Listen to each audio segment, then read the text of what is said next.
Good morning, good morning, good morning, good morning, y'all. Happy Tuesday. Good morning, Cam. I see you took James' spot as the first person to comment. So yesterday, Jordan was the first good morning, and then now you the first good morning. James is slacking, man. What's up? Hey Taylor, good morning, good morning, good morning. Hey James, what's up? Good morning. You've been slipping on your pimping, man. Everybody been first, but you. I was used to seeing you first. You was first for like a whole like week and a half straight. Now you just be slacking. What is up? Hey, Elder. Good morning. Good morning, Elder. That video, y'all. I'm not even gonna lie. It warmed my little ice box. That video warmed my little ice box. Thank you so much for that video. It was so cool. I've been trying not to miss y'all, but that video almost took me over the edge. Miss Simone, How are you? Good good morning. morning. Did you see Elder video? No. You gotta see it because your little cameo at the very end was too cute. No, it was cute. Yo, Okay. trust me, if you looked a mess, I'd have told you. No, you was so Oh, everybody in there was cute. No, like she had like this collage of different videos and of different heartbeats and stuff. It was just so cute. It's like you don't want to miss them, but then you can't watch that video and not miss her. y'all know I'm already on the verge of crying Right? in 5 minutes. Like, yo, I miss them getting on my nerves. I so much. I miss y'all so much. I Oh, know. And then the song that you gotta watch. You just gotta see. yeah.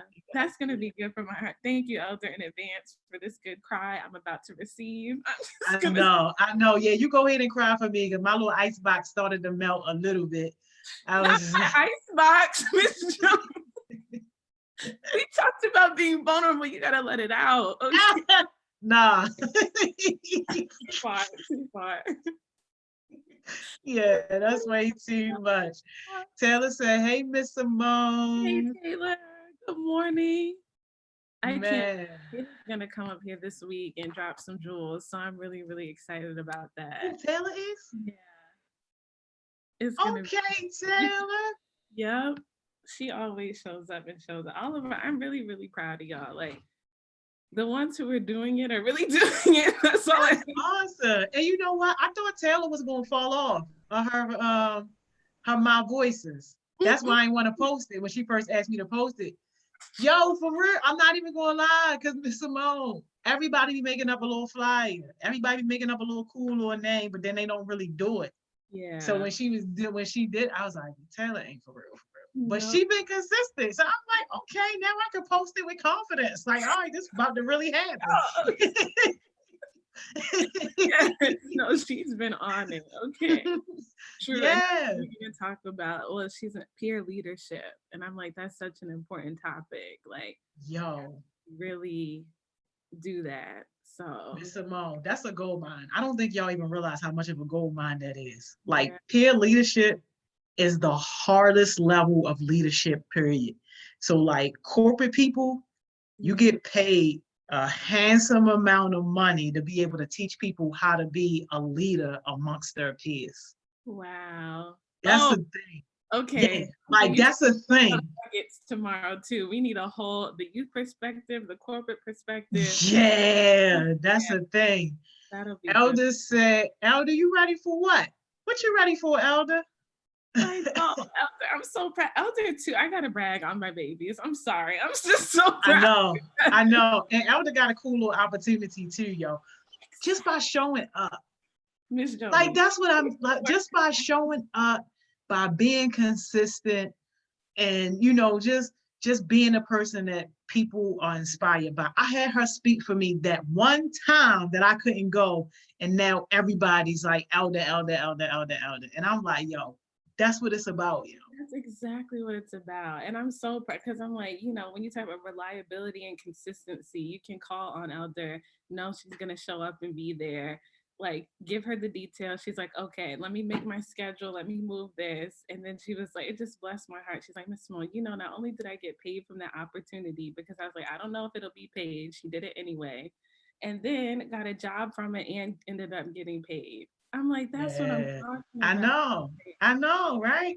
just Got a bless job with the University of Maryland. Like, yo, how can you be mad at that, yo? How can you be mad at that? Gonna bless so many people.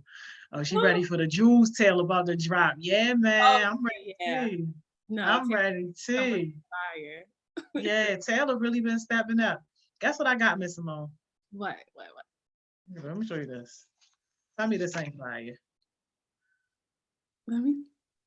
That is so nice. Is that Yo, yeah. Got amazing? the, I love that. yeah. Oh, And it would not be right if I didn't shout out my girl, Rah, Miss Rashida Cotton. yes. She's she's not the first youth entrepreneur I worked with, but she was definitely one of the first youth entrepreneurs that I ever worked with. So like she like in her 20s now, like doing her thing. Like her art is her real job. Oh my God. So like, and this is what she did. Yeah, like I'm just so proud of her. But That yeah, is, man. well, okay. So where can we order one? Are we all? You Is got this a special edition? Or I'm like, I need one. Yeah, I mean, yeah, you might can afford it. I don't know if anybody else gonna be able to afford this, That's fair. but we are in a pandemic. So if you do want one, let me see, make sure there ain't that many people on this live. Yo, if you watch this live after it's done, then the deal is null and void. But if you want one, let me know and I might pay for the order for you. But Oh, I so tagged her on my post though. okay. But Good. these are super cool, ain't they? They're beautiful. I love it. Is she gonna They be a guest? She needs to be a guest mentor on here too. She should, shouldn't she? Absolutely, because I You need know, that. People are really out here doing it. out here doing it, right? And I'm like, yo, where's the now faith mask at? Look, I'm just It's saying. coming. Yo, It's I'm coming. just Let me see my comment. It's coming. It's coming. Marcus Allen, it better be.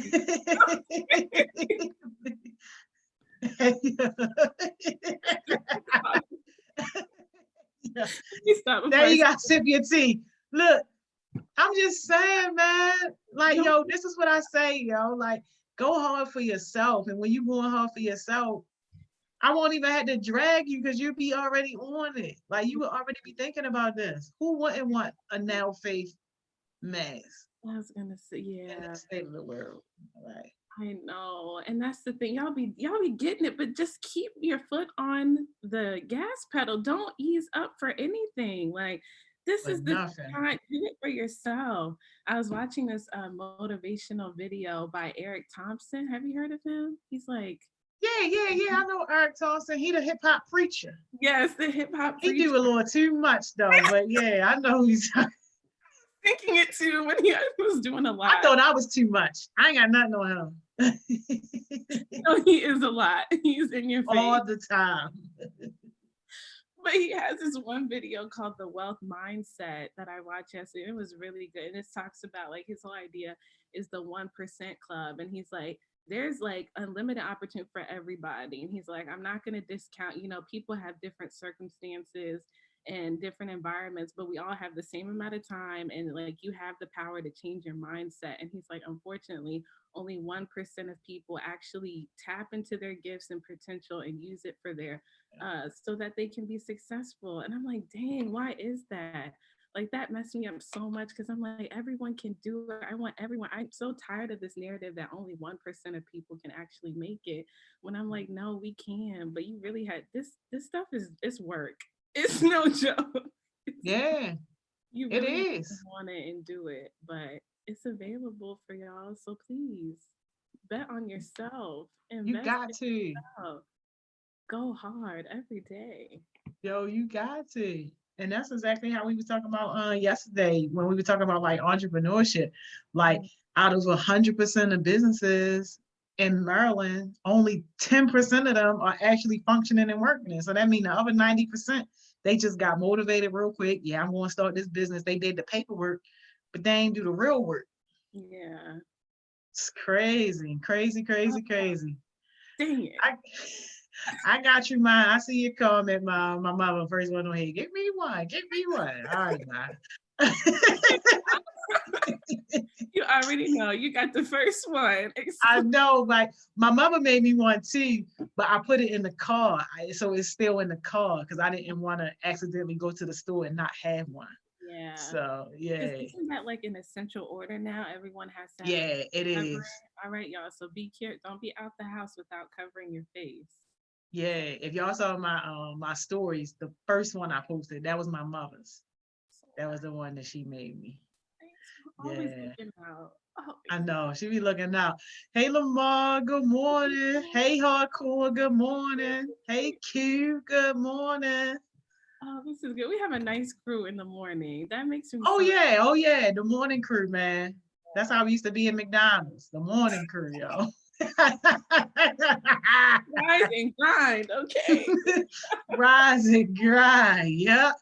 Like who on eggs? You gotta put the fastest person on eggs. All the time. You gotta know your team. Okay. Right? Because if you're waiting on eggs, everything backed up. The drive-through, the front line, everything. Put the fastest person on eggs. Let me see out of everybody on here. Cam, you want eggs? Without a doubt. Get on them eggs, Cam. Get on them eggs. Oh, Yeah, Miss Johnny, I love it. Uh, man, I know. Oh, Cam said, Miss Tanya used to work with her mother, our special guest yesterday. And you know yeah, what? Miss Tanya did tell me that. So yeah, that's smart to more, yo. it is. Everyone knows Smart to everyone. more. So that's why you got to tap into that network. And that kind of goes in with what I want to talk about today. And Miss Joni, I really need your help on this because I'm still learning too. And I look to you as one of my mentors. So today we're going to talk about mentorship and like Oh how do you find a yeah. mentor? What does it mean to be a good mentor? What does it mean to be a good mentee? Different types of mentors that you need in your life. And then I have some icebreaker questions because I feel like I just talk a lot, and I love when y'all have comments and engage. So please answer the questions. They're a little corny, but we're gonna do this. We're gonna do them We together. love it. We ready. So let's get into this. And Miss Joint, like I said, please feel free to jump in at any point because Mr. um, Moore, why do your slideshows always be on point like this? not even this one's a little, but I was a little sad today. It's bland. I like the color, and then the rest is just white, but I feel like it matches my shirt. So that's how we're gonna play it today. This A is little. hard, Mr. Moore. All right, y'all. Let's get into the icebreaker question. So, if you could interview one person and only ask one question, who would you interview and what would you ask them? This is kind of hard, right? Okay, I'll go first while y'all think and while y'all answer. Michelle, I want you to answer, and I want everyone to answer in the comments too. And I think this is good because it kind of goes with mentorship.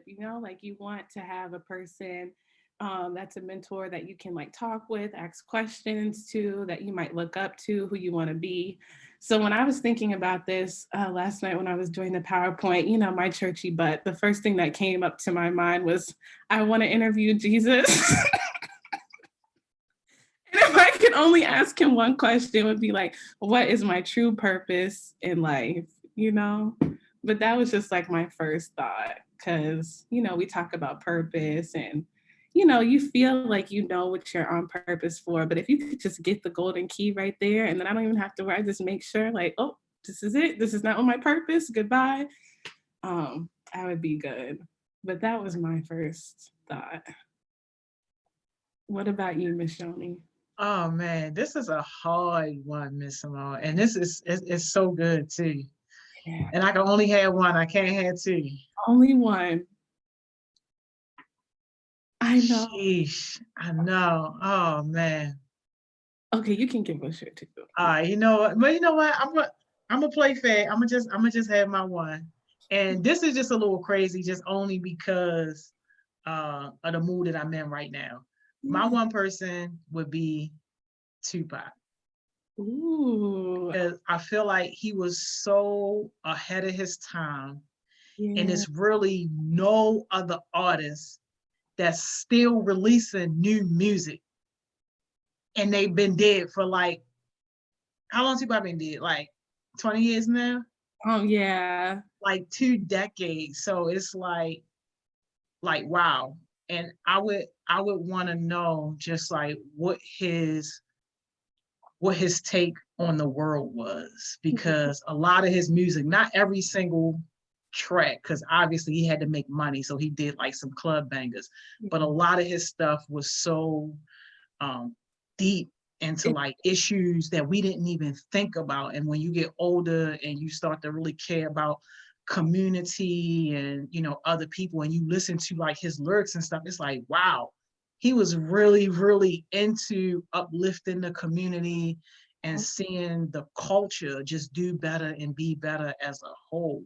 So like that right there connects with me a lot right now. So I would really want to have that conversation with Pop. That would be good. I would definitely tune in for that. I could not agree more. Tupac. Wait, but you said he's still releasing music to this day. What music? Yeah, like they still not him obviously, but like people were still like leaking stuff that's never been heard before, because that's how much they said this man had something like 20 some thousand tracks, like 20 some like stuff that he just did, never let nobody hear it, and just like had it. Yeah, no, he's definitely a legend. I could For not agree sure. more. I could not agree more.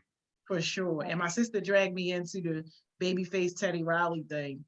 I know. So I just heard about that yesterday. I'm like, so what is like, yeah, so like that whole thing, just like, because music is really like my first love. So that whole thing had me distracted too. And I'm just like, look, I don't have time for this distraction.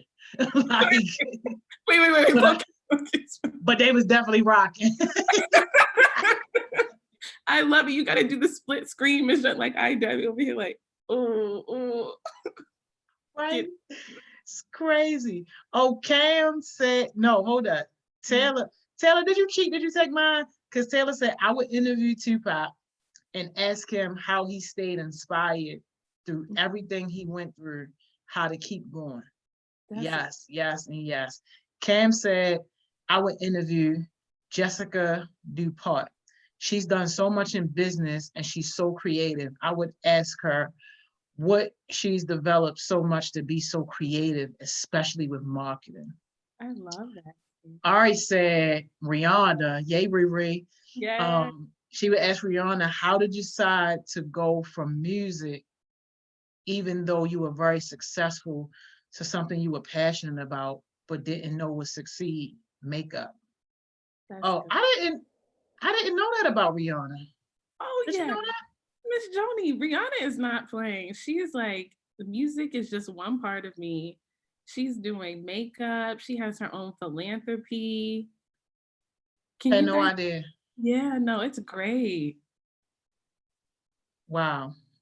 Never, ever knew. Q, Q got a good one. Q is beyond her years. Come on. She said Prince.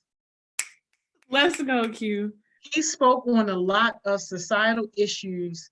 He dressed how he wanted. He was a great songwriter, and he was so sassy. I would like to know what gave him his confidence and how he kept his motivation. Wow. That's deep. That's good. Wow. Yeah. I love that. Yeah. And a lot of people took Prince for granted too. A lot. I'm not gonna lie, y'all. I was not took him for granted. I always gave him reverence and respect, but I didn't really know. And I just thought Prince, he was a little funky, Purple Rain, okay, boom. But yeah, no, thinking back of like in his context and where he was at that point of his life, he was definitely ahead of his time. Yeah. I didn't appreciate him until I was grown. Like my aunts and my mom and them used to listen to some of that stuff, but like I didn't appreciate it until I was grown, and I really kind of started to love music, and I was like, oh, this man is a genius. This one right here. Okay. Oh, hardcore came through. Come on, Corey, what you got? Hold up. Oh no, hold up. Dante says Steve Jobs. Ooh, that's Yeah, good. that would Oh, be a good one. I keep saying I gotta read his book. Dante, have you read his book? I keep saying that I gotta read it. You know what? I'm gonna order it today. I gotta read his that's book. good. Yeah. What's it Um, called, Miss? um, Just it Steve. might just be called Steve Jobs. Okay. Can you text Yeah, me or post it? I will. I sure will. Yeah, that's what we reading. That's what we reading. Um, Fenty. Cam, I faintly know about it, but I don't know too much about it. That's No. Rihanna? Yes, and I love because she like really is leaning in because the cosmetic beauty industry often leaves out Black women. They'll give us maybe four shades, and it's like, are you kidding me? The melanin is so deep and popping. We need a whole bunch. So she is like one of the first in the cosmetic industry to really cater to women of color, Black women, and her makeup line is taking off. I think she also does like lingerie too. I don't know. Don't get me the line, but I've heard good things about Fenty. Okay, Riri. Yeah, she's doing it. Like she is like Okay. somebody, sometimes artists can just be one dimensional. She like really has like taken her platform and done a lot with it. Had no idea. Yo, Hardcore might have took the cake, yo. Okay, come on, Corey, come on. Hardcore said Michael Jackson. That's But listen to her question she would ask him. This is where it gets deep. okay. How did he deal with self-hate, but was still able to be an amazing performer? Shoot. I'm tuning Shoot. in for that. Yes, see you, Pop. I gotta go hear this. Yo, Oh, wow. Corey, that's deep. Can you read it one more time? How did he deal? Yes. How do you deal with self-hate, but was still able to be an amazing performer? That's awesome. It is. That's so And good. then, especially with all of that controversy with him and them little boys, I know. Oh, Miss I Johnny, know it's like you don't want to believe it's true, but I can't. that many people ain't lying. You know what? That's MJ. We love you, y'all. Let me just be Let's quiet. discuss it, yeah, please. We're gonna let you take that up with Yeah, whoever. we gonna let you. Yeah, we gonna. Yeah, we let that man rest in peace. But absolutely, hardcore. That's a great one. Yeah, And Dante said his question for Steve Jobs would be, "What is the best way to start a technology company?" that's awesome. Dante about his money. I was gonna say, not playing. Oh, I'm 16, Miss Joni, and I'm getting this money. he getting this. He get. Dante about his money. My man, like straight to the point. Yo, Apple revolutionized the Yeah, whole entire music industry. Yo, yeah. our lives are different because of Apple.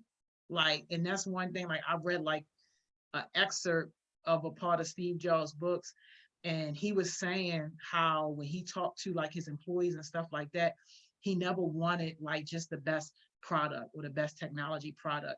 He wanted what was best to change people's lives. Mm, So he was like, when people thought about music, he was like, I don't want people to be tied to a CD or tied to just 12 tracks.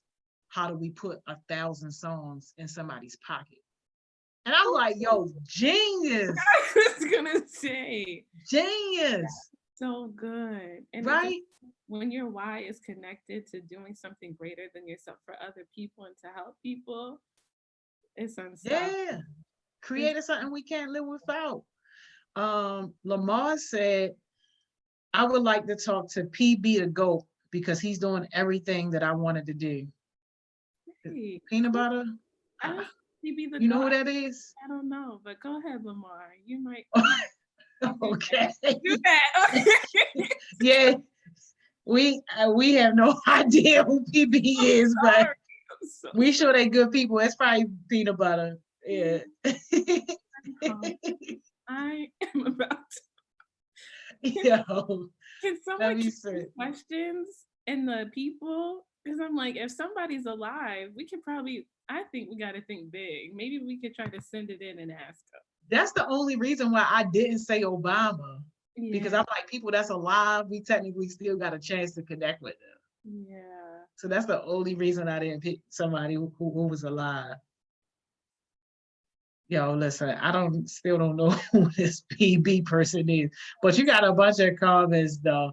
Uh, MJ over Prince. Oh, they having an MJ Prince fight now. Please. All right, let's get into Oh the no. mentors. Ma, what you mean yours too, Ma? You gotta put yours in there too. Yes, please. These are great. Thank you guys so much. Y'all have Oh, some. thank you for this question, man. This is a great question. I really like stuff like that. I'm like, it makes you think, what's important and just to get more engaging. I'm really trying to take notes from my public speaking, from the session you gave, Miss John, because it really does make a difference when you can You engage. like that session, Mr. Simone? Thank you. Yes, me and my mom were at the table watching it together, and she was like, "Yes, Oh, Tony, yes," and she was so excited. She was like, "And the Harpies are gonna get this early, and they're gonna take over." Just the whole, it was wonderful. uh, But all right, y'all. So yes, thank you for engaging, and now we can get into the nitty gritty of mentorship. So the first thing I want everyone to be on the same page about what it is, what a mentor is. So the plain definition is just an experienced and trusted advisor, and some synonyms can be a friend, a teacher, a wise person, a guide, a confidant. And so I just wanted to give my own little spin. When I think of a mentor, I think of someone who, it doesn't even have to be age, but who is like where I want to be, or doing something in the field that I want to do, or maybe has like some personal things in their life that I also want to accomplish, like maybe be married, or, has kids, things like that. Someone who has experience and something that I want to do, that I can talk to, learn from, ask questions, get advice, hold me accountable. Those are just some of the things that I think of when I think of a mentor. Did you want to add anything, Miss Joni, before I go on? no, I think you kind of summed it up really good. Yeah, thank you. All right. So then there's some different types of mentors. And I remember, I think I learned this in college, at a session, and it really helped me to kind of understand because, you know, there's just everyone's just so different. And usually you hear one word of a mentor and you want to put everybody in that one box. And if they don't, if maybe they're not very personable, but they're just like an expert in their field and they have so much knowledge, or maybe they're like really personable and you connect with them on like a good level, but they really don't, they're not exactly in the field. So when I learned about different types of, I was like, oh, this makes sense. You need like different kinds of mentors in your life. So number one is the expert in the field. So this is someone you really should have, someone like if you want to be an entrepreneur, if you want to be a professor, if you want to be an astronaut, if you want to be a lawyer, anything, you should really find someone who's doing what you're doing, maybe the PB&J guy that you said them on, and try to find an expert, so that you kind of have that foot in the ground. You can tap into their network, learn from them in the business, and a lot of the stuff that you need to know in life is kind of like learn. You can't always find it in a textbook, so having that kind of mentor is really key because they can give you those nuances that you might not learn and kind of like save you from making some of the mistakes they might have. Okay, so then the second kind of mentor is a champion and an advocate. And I really love this one because I realize sometimes I'm not going to get everything from a mentor, but you need one mentor. This is like your letter of recommendation mentor. That's how I think of it. Like they know you in many different facets and they can speak to like the qualities that you possess, the professionalism that you have. Like they might not know exactly everything in your field, but they know who you are as a person, what you represent, your personal brand, and they're going to advocate for you whether you're in the room or outside of the room. And so having that kind of mentor is really good, just to kind of like speak on your behalf. And this is good if this person is seasoned, they know other people, they can really be that like person that takes you to the next level, that leverage kind of person. Then you need a co-pilot or a peer mentor. So this one's good too, because I feel like a lot of the times when we think of mentor, it has to be like older, younger. But like I said, it could be someone who's kind of like on the same level with you that can keep you accountable. Y'all both have certain goals and dreams and values that align. So you guys can kind of check in with each other. And that mentorship is good because these are going to be like your colleagues. These are the people you're going to do business with or write songs with or publish with, and you need that circle around you too, like peer, what is this, horizontal and vertical mentorship. And then it says you need someone who's going to be a supporter, encourager, because there's not always going to be good days. We talk about all the time, like, how do you overcome that fear of failure? How do you stay disciplined and stuff? Or sometimes things just aren't going your way. You need a kind of mentor that can like ground you, that can pick you back up, smack you on the face a little bit, but also send you, like, make you feel uplifted, that can really support you and coach you in that way.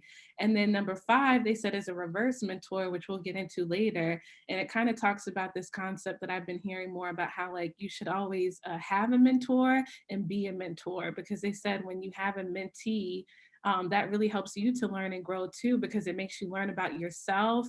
You know, how do you communicate? How are you achieving your own goals? It kind of keeps you accountable, because you don't want to be the person who's just preaching, not practicing what you preach. But also a lot of the times it can, like, having a mentee can give you a different perspective, help you learn and grow in areas that you might not have thought of. So y'all, this is key, because when the next slide is going to be like how to find a mentor. So don't feel like you have to have one mentor that does everything for you. Sometimes they'll just be an expert in the field. Sometimes they'll just be someone who, quote unquote, has some clout and can really speak for you and help you advocate and get to the next level. You need peer mentors to be on your level too. Don't act like you can't listen to anybody who's your age. Find like-minded people around you. You need a supportive one, and then you need to have someone that you're kind of mentoring as well. Pam got a question for you. I think this is a good question. She says, how can we have a mentee be more susceptible into taking their mentor's words into consideration? I love that question, yo, because I battle with that a lot. I know, y'all. Okay, because I'm gonna go into like the quality, like how to be a good mentee. So I think that will help too. But also realizing there's a quote that's at the end too. I'm gonna just tell my whole slide. It's fine, y'all. But I think that's kind of a part of it too, right? Like sometimes we think as a mentor, like you have to like shape and coach and guide someone so much. Like people are still individual. They're going to be their own people. But as long as you know that you've given your best, most genuine, realist advice and you did your part, you have to let them learn and grow and do as they please. And it can be hard, but don't try to force stuff down people's throat. This is a part of their journey. And a lot of times I feel like people think that the mentor is the one who's in control. And when I was doing my research, it kind of reminded me stuff about my own mentor relationships. And it's like, really the mentee is the driver of this mentor relationship, because the mentee is the one that has goals. They want to learn from somebody or something. And so if they don't want to take your advice, okay. But maybe also try to like, maybe ask them like, what is blocking you? Like, is it how I'm saying it? Is it, am I being too hard? You know, you can also, as the mentor, ask questions to try to check in and see, maybe it's just the delivery and maybe that's why they're not receiving it. But at the end of the day, all you can do is tell someone what you think and then they do as they please. Yeah, so that's my advice. And we can get more into it later on in the session if you still feel like you have questions. Ms. Joni, you want to say something? Please. Yeah. Just the one little small point, because I could go on forever about this. The one little small point that I would say is you got to be able to really trust your mentor, because it is hard guiding somebody who don't trust you. And it's hard being guided if you don't trust that person. So I would say make sure that you have firm trust established with your mentor, and also be willing to do things that may feel uncomfortable. I'm not even trying to brag on myself, but like I got like a 0 to 100 track record as far as wins. I've never ever guided or steered anybody in the wrong place. I've never ever had anybody come back to me and say, "Oh, Miss Joni, your advice didn't work," or "I tried that and it didn't." If anything, my advice has always leveled people up. And I got adults that can attest to that, as well as kids that can attest to that. And it's just very, very frustrating when you try to give somebody good advice for them not to be in a hole that you clearly see them going down, but yet, you know, they still insist on going down that hole. So I guess my advice too, because the mentors, we also need a little bit of consolement, because that stuff hurts, especially when it's somebody that you care about and somebody that you love. But it is definitely a lot easier when you have that strong trust and people can be willing to say, you know what? All right, I'm going to trust you because you never let me wrong before. I'm going to trust you because I know you got my best interests at heart. And even though, I may want to or feel the need to do something else, I'm going to go ahead and trust you this time. And then if it don't work out, I'm going to come back and let you know. And Absolutely. like, that's how I like to carry my relationships. But it's hard when you see somebody jumping right in the hole, yo, right It in the hole. It is. It's like the worst because you are. I'm like, look, and I tell people sometimes that I'm like, well, why would you even ask me if you're gonna go do it anyway?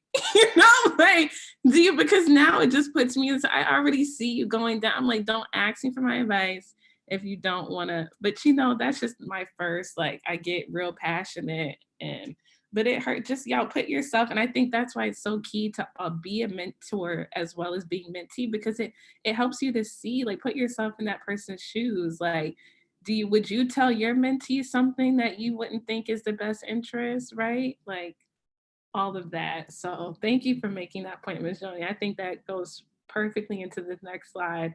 And I added that bullet point, can you trust it? Because this is key, y'all. Like Ms. Joyce, you have to have that foundation. Finding the right mentor is just like being in relationship with anybody else. We talk about relationships are so important, whether it's your friendships, your significant other, the mentor relationship is just the same. So don't be afraid to take your time as you're going through this process of finding the right mentor. So, first one is kind of plain. It's find someone you want to be like. And like I said, this can be an expert in the field. This can be in your personal life. Whatever you feel like you might want mentorship in a certain area for, find someone that you feel like embodies what you want to be. And then this is key. Study the person and really do your research, okay? Like don't be afraid to go in a little bit more because especially with social media, you can only meet somebody one time. You have to take your time and don't just dive in and be like, "Oh, yes, this person," because you don't know what it's like behind the scenes and you don't want to be following behind someone that is not, and then have your heart broken essentially in the end because they're guiding you to make wrong decisions. Or, I feel like we've all had a moment where you finally got to meet somebody and then you're like, dang, this is what you're like. Like I thought. I thought you would be so much better, but it's okay. Not everybody is for everybody, and that's okay. So, Google them, study their social media, ask people questions, not to be gossipy, but like, oh, I see that you work with this person. How has that been like? Do they have time? Like, these are fair questions to ask. As long as you're not being petty, you're really going in with a goal oriented mind. Don't be afraid to do your research, ask questions of other people who've mentored them, and just see, is this person for me? Like I said, not everybody's for everybody, and that's okay. And then ask for a meeting. So this is key because it kind of goes with doing your research, right? Like you need to see on a personal level, like, does this person really fit like what I think I need in my life? And so when you ask for the meeting, don't be afraid to like kind of have your elevator pitch kind of ready, kind of going with a clear goal in mind. This is not the time where you ask them, can you be my mentor? I'm looking for a mentor. You kind of ask for an informational meeting. And like anybody in the professional world kind of knows when you say informational meeting, it's like, cool, we're just going to get to know each other. That's like the code word, the language for we want to get to know each other. So you call it an informational meeting and you have your elevator pitch ready. You can say, my name is Simone, or whatever your name. I'm just going to use my name as an example. My name is Simone Sawyer. I'm really interested in community development, youth advocacy, just making sure that communities have the resources and tools they need. I see that you're doing this work as well, and I would love to have an informational meeting to see how our goals align and how, I can be a benefit to you and you can also be a benefit to me. Something like that, but don't be afraid. Give them the reason why you want to talk to them. And then when you have the meeting, ask them more about their work, kind of use the questions that like you found out when you were doing your research about them. So I saw you started your business at 18. How did you do that? Or have you collaborated with any people? See how they work with others. Those are some questions you can ask to see like, oh, if they haven't collaborated with people, what makes you think they might be good at working with you? You know, like these are the kinds of questions you have to ask and really listen to how they respond. And it doesn't have to be a long, it could be 15 minutes, 30 minutes, but this is kind of like your first date. Okay. And then you got to, after the meeting, evaluate whether they would be a good fit for you. So kind of go back to those types of mentors and see like, what kind of mentor do I see them playing in my life? Like, could they be one who's an expert? Will they be a champion, an advocate? You know, they don't really understand maybe the field that I want to go into, but I feel like they would be a good coach in some area of my life. Like Miss Joni said, do you feel like you could trust them? How are their interpersonal skills? Do you guys like, can you communicate well? So just be real with yourself and evaluate it. And then afterwards you follow up. And then that's when you can ask the question, like, I really feel like, you know, thank you so much for your time. Always thank people for their time. After talking, I feel like you could really help me with boom, boom, boom.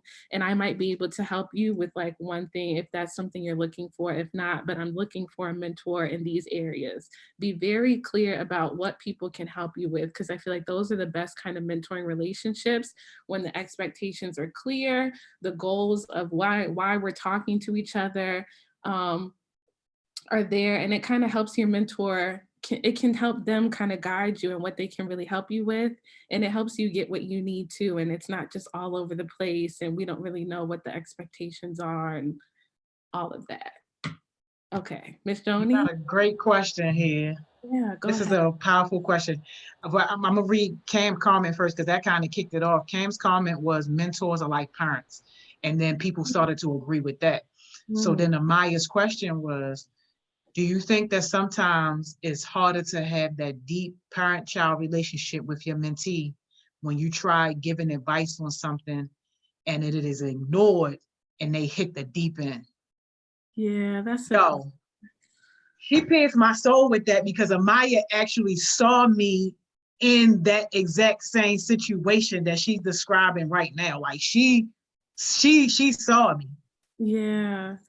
Do you want to talk about it, Miss Joni? You don't Yo, have to. I tell the closest thing I can compare it to is like burying a child. Like that's what it's like. Like when Yes. people ask me about that situation, I'm like, yo, my son died. Like, and that's how it was. And for me though, it was still being able to find my strength because I'm like, other kids still need me. And I Yeah. had poured too much into this one particular person for them to decide all of a sudden to go astray on this one thing. And the thing was very important to me. And I don't care if it's not important to you. At that point, if it's that important to me and I earned it, then respect that. Like, Absolutely. and the thing was hurting somebody else's feelings. Yeah. And I'm just like, yo, you got to understand you in a different position now. I've basically appointed you to this leadership position. People are trusting you off of me. They're not trusting you because you proved yourself or you came in with all these accolades and this track record. They're trusting you off of me. So now you got to build your own. And when he hurt this other young person feelings and refused to apologize for it, that was just something that I couldn't do because I'm like, you know what? If you can't take care of this one little small thing, it's no possible way I can trust you with something bigger. And we dealing with kids who are already broken, kids who are already been through a lot, kids who are already suffering, kids who are looking to us as a way out to help them out and to help them be better and to do better.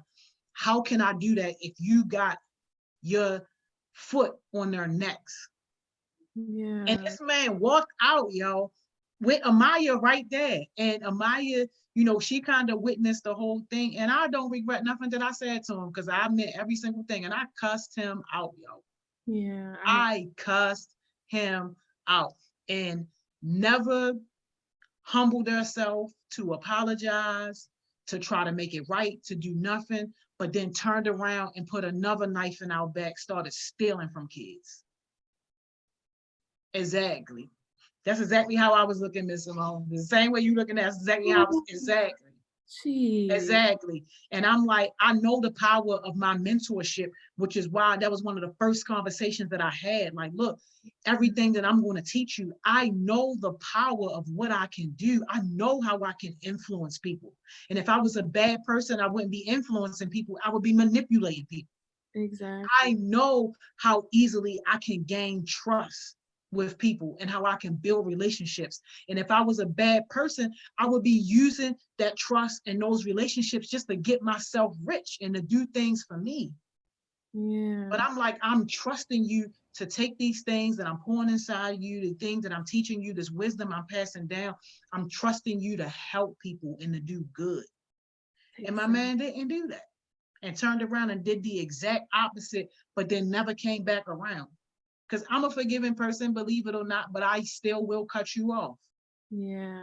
I will absolutely cut you off and not even think about it, especially when you take something that I've given you that was meant for good and then use it for bad. Well, yeah, And you that's a sitting over here stealing from people and owe me money. Like, come on, man. Like, absolute. come on. But yeah, like that hurts a lot. That hurts a lot. And I haven't let anybody get close to me like that since that situation. Yeah, because it's not right. Like you said, it's just not right at all. And I think that's another one. I didn't add this to the slides, but after listening, how to know when the mentor mentee relationship needs to end. Because that's a real part of life, like in general. And hopefully it doesn't have to get to the point where it's really bad. And like you said, Michelle, you just have to either cuss out and you have to go. Because at this point, you've done too much damage and there's really Yeah. no. But Yeah.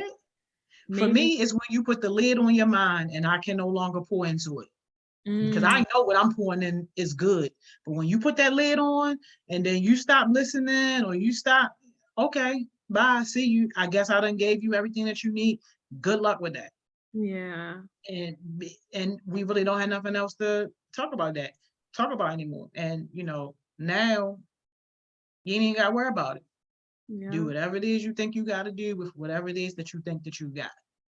But people don't understand you are always in that learning phase, or you should always be in that learning phase. Once you think you know everything, that's the moment you might well just give everything up. Absolutely. Yeah, you So have to. yeah, people ain't gotta decide that for me. I decide that for myself. Like, yeah, no, because Absolutely. I know there's some good stuff. Period. Okay. See you, see you, It's not me. I see love. you. People be Yeah. like, you so mean, you cut kids off, man. Forget them kids. Yeah. You ain't no Cause kid no more once you decide that you big and bad. Nah. yeah, the moment they always say pride comes before the fall. So the moment you start getting too prideful and you can't listen, and you can't be teachable, and at least, try to hear what people have to say, you're big bad and you can't hear anything, and you can't even humble yourself to apologize. Y'all, apologies are for strong people. Don't let anyone tell you that apologizing makes you weak. That is the most selfless, introspective thing you could do, is to be like, you know what, I might not have done everything I could have done the best way in this situation. And maybe the other person hasn't done their part too, but that's for them to take up with them. If you can humble yourself and apologize for the things that you might not have done well, that will go a long way with people who are respectable, who are the kind of people you want to be around. Like that apology can go a long way. So there are going to be times where you mess up and you don't always do what you're supposed to do, but please don't be stuck in that and be hard headed and you can't apologize and no one can tell you anything, because you're going to be in a very bad place. Exactly. Tell them, Miss Simone. Cam got a great question for you. She said, what if you and your mentor fall off? How would you rekindle that relationship? It's not something I can relate to. I'm just asking. Yeah, That's a no, great question. that's a great question, Cam. And I have, because this is real, like time, busyness, all the things can come in the way. And that kind of hopefully how to maintain the relationship with your mentor. But I feel like the first thing is to be transparent, like reach out and be like, I feel like we might have fallen off. What are some like things that we can do to stay connected? Because I value this relationship and this is something that I want to continue. and, try to really set some concrete goals that you guys can work towards, deadlines, time, so that it kind of holds you guys accountable for staying in communication with each other, whether that's like a weekly meeting. But yeah, if you guys fall off, don't worry. Like, life happens, y'all. And I'm trying to do this thing too, where I don't take things so personal. A lot of the times it's really not you. But it's okay to communicate with people. Like, I'm feeling this way. And then let them respond and tell you why, they haven't been there, why, and then also take accountability your part. I know I haven't been checking in as much too. Just be honest and have open communication and try to see how you guys can get back. But it's hard. And then, just try to see and go from there. Do you have anything for that, Miss Shoni? The only other thing that I would say to that in terms of the relationship, because for me, like the key word there is relationship. So Mhm. even aside from you getting something from that person, I would still just try to relate to that person on the base level, just as a person, and let them know that you value, whatever friendship or whatever type of relationship that you guys have.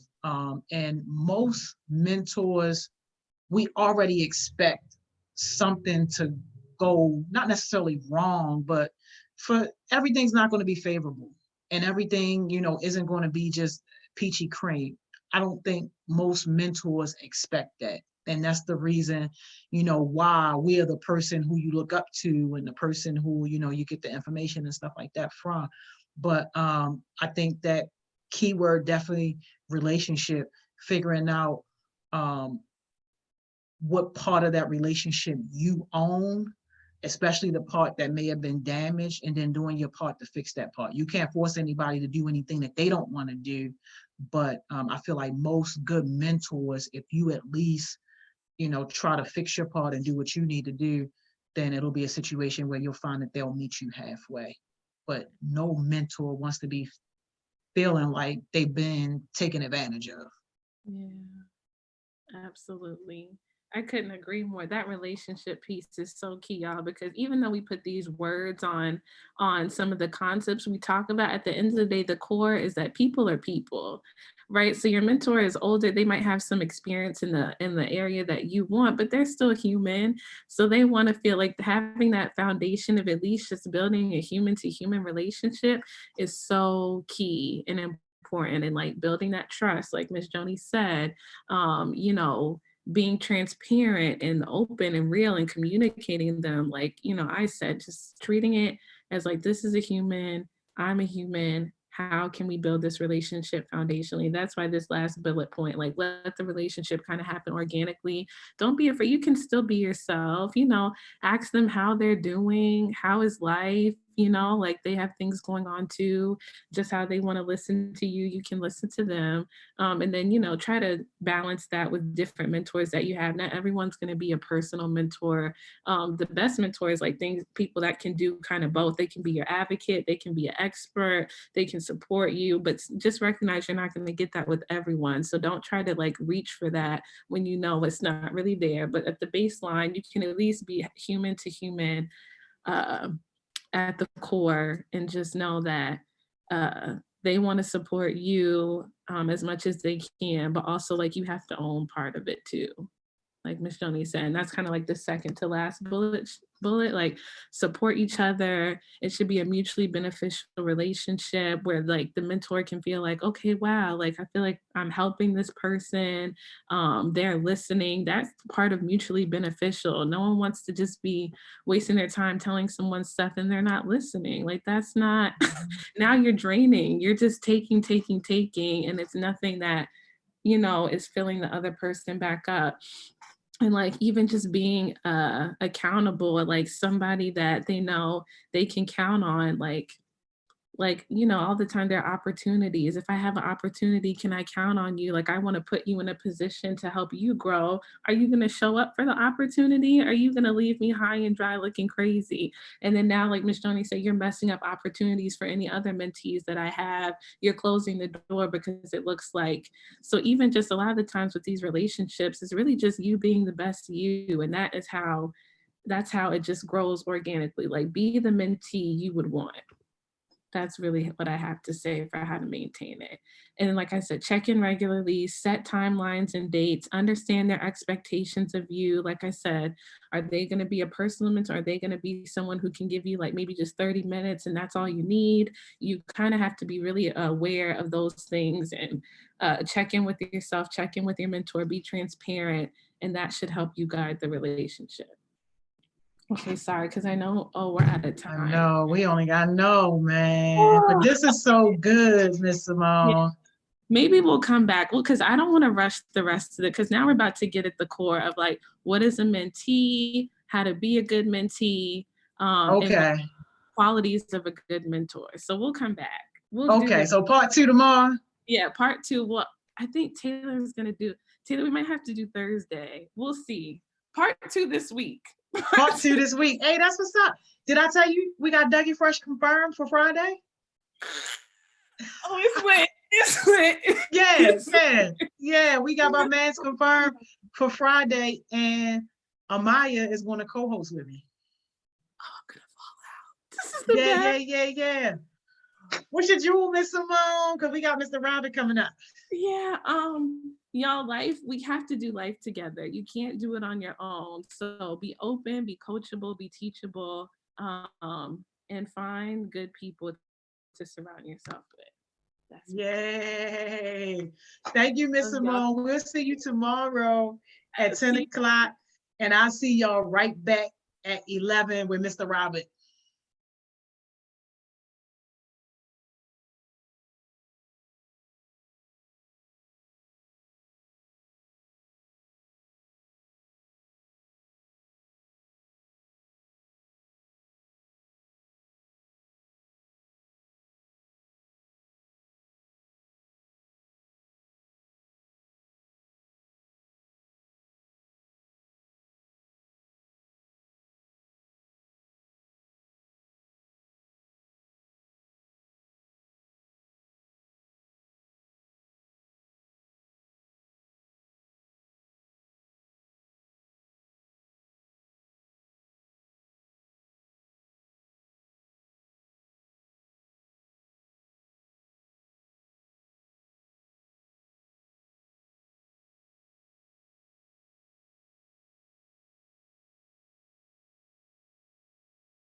Hey y'all, we are back with Mr. Robert.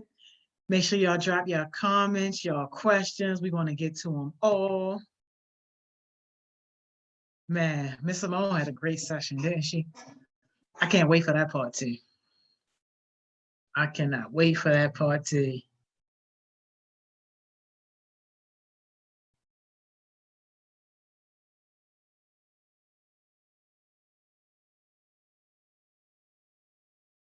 All right, here go Mr. Robert. He coming on. Hey, what's Hey, Mr. happening? Robert, what's up? How you doing? I'm amazing. How about yourself? Good. I'm blessed. I can't complain at all. Thank you so much for joining us today. Not a problem. I'm enjoying it. I love it. Thanks for the invite. Yeah, thank you. So I don't know you. The kids don't know you. So this is really going to be an interesting conversation because it's just going to be good.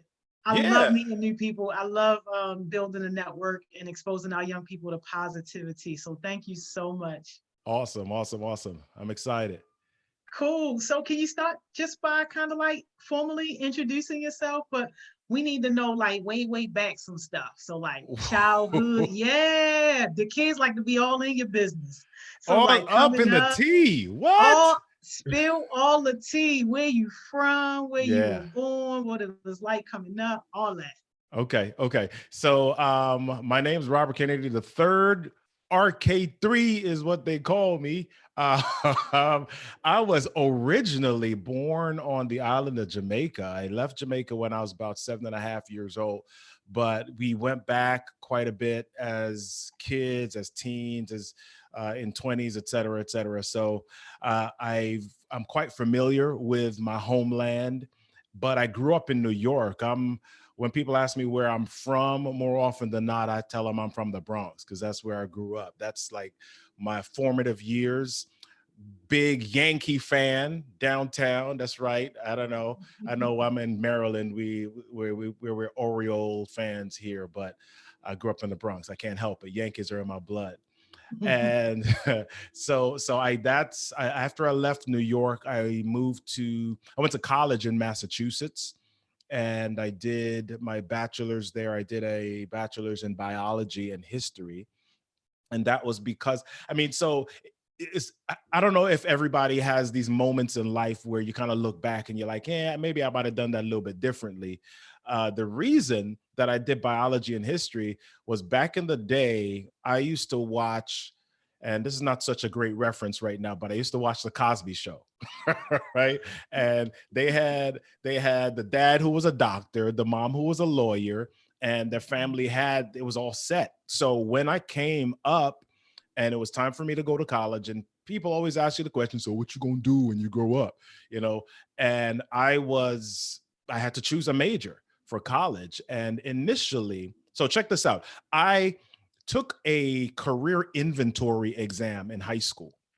And that career inventory exam said I would be good in two areas. One might be electrical engineering, the other was communication, right?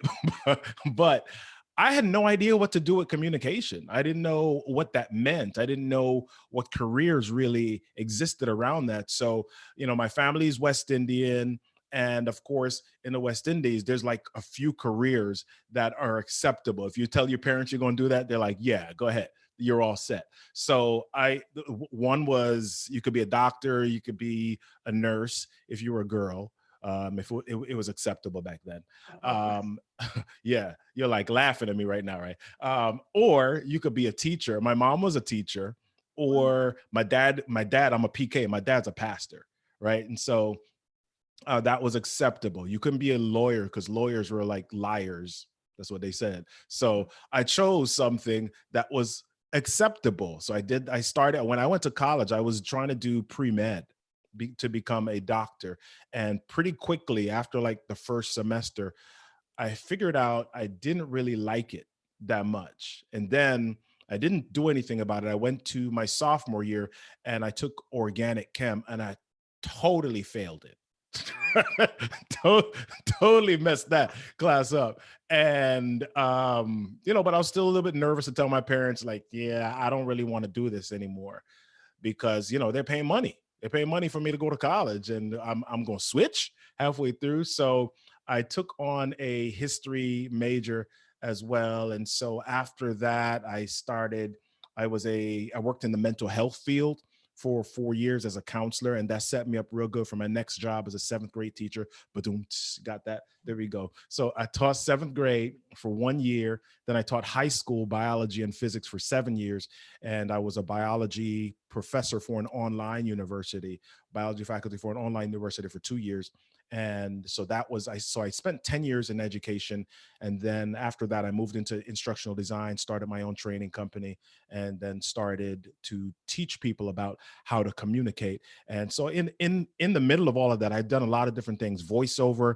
I was a radio news anchor for a little bit. And now I teach people to speak. I teach people about presentations. So that test that I took way back when, that was like communication. Funny. Right. I ended right back up here. This is where I am. Wow. That is an amazing journey. Sounds like you had a lot of fun. Yeah.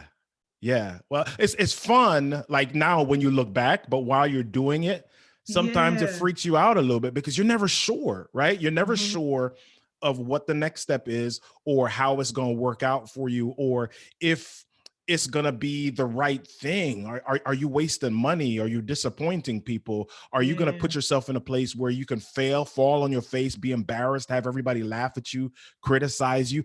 All of that is in your mind as you're going through this journey. And it can be scary. It can be scary, but that's the spice of life, man. Martin Luther King has this great saying that he says, faith is taking that first step even when you can't see the entire staircase. Yes, I have. Right. And so that's what life is. I mean, I'll repeat something that somebody else said. Steve Jobs, he gave this commencement speech at Stanford University, and he said, you can't connect the dots going forward. You can only connect them looking backwards. You don't have no idea what the dots in front of you are doing, and they don't make sense to you. So it's once you've passed the steps, it's once you've actually taken action and done stuff, then you can look back and say, oh yeah, that worked. But before you do it, you have no doggone idea. You can make a best guess. You can say, yo, I'm passionate about this, or I like this, or this is what brings me joy, and I want to try that. But you don't know for sure. And it's really, success really is about the willingness to take chances. Absolutely. Did you always know that you wanted to start a business? No, I didn't. Because as I mentioned, growing up in my family, there were certain careers that you could have. So starting a business, it wasn't even in my line of sight. It wasn't even something that I thought about. It was people that I knew that started businesses were like people that own stores, right? That was my concept of owning a business. I didn't think that anything else existed. My path was, you grow up, you go to college, you go to school, and you get a job.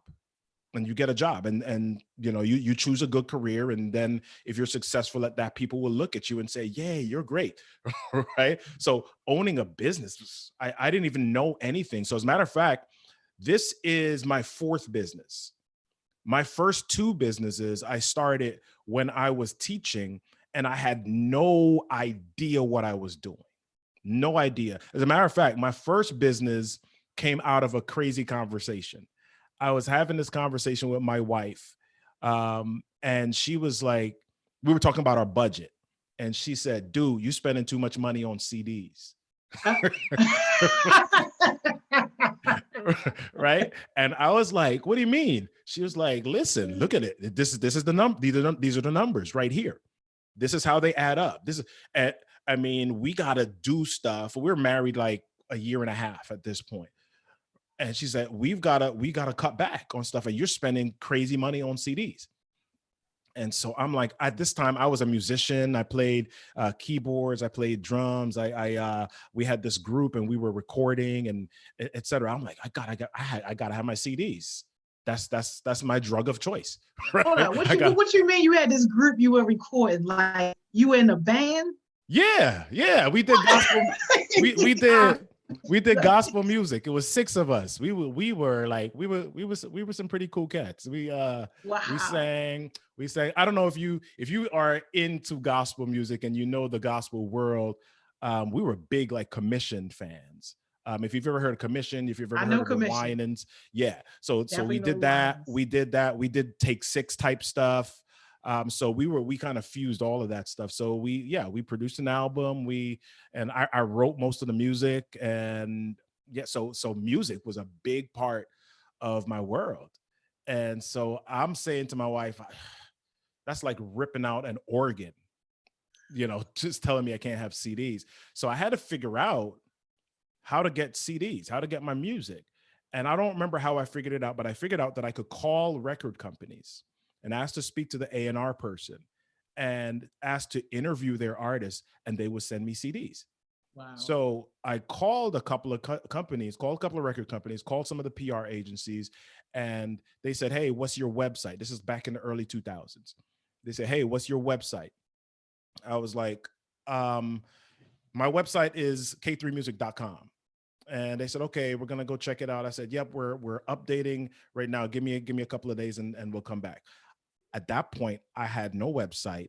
I knew nothing about building websites. So I learned HTML in like 2 days, threw up a Wow. website, put it together, made it look nice, and then called the record companies back. Was like, "Hey, here's the website." And they said, "Cool." And they sent me CDs, right? And my first interview, this first CDs that I got was, I don't know if you remember this artist, Tweet. You remember Tweet? Yeah, no tweet. yeah, yeah. So Call me. yeah. So this was before Tweet was clean. This was like when she yeah. This was back in the day. So they sent me the CDs and I interviewed the artist. I would interview the artist, put all the music, put all the reviews, put all the stuff on my website. And then we ended up I added an internet radio station to our website. We were one of the first online websites to do that. And we actually ended up being the number 3 ranked site in the United States for Wow. traffic. And so we started to get advertising, people saying, "Hey, can we advertise? Can we sponsor on your radio station, et cetera, et cetera." And so that was my first business. No idea what I was doing. No idea.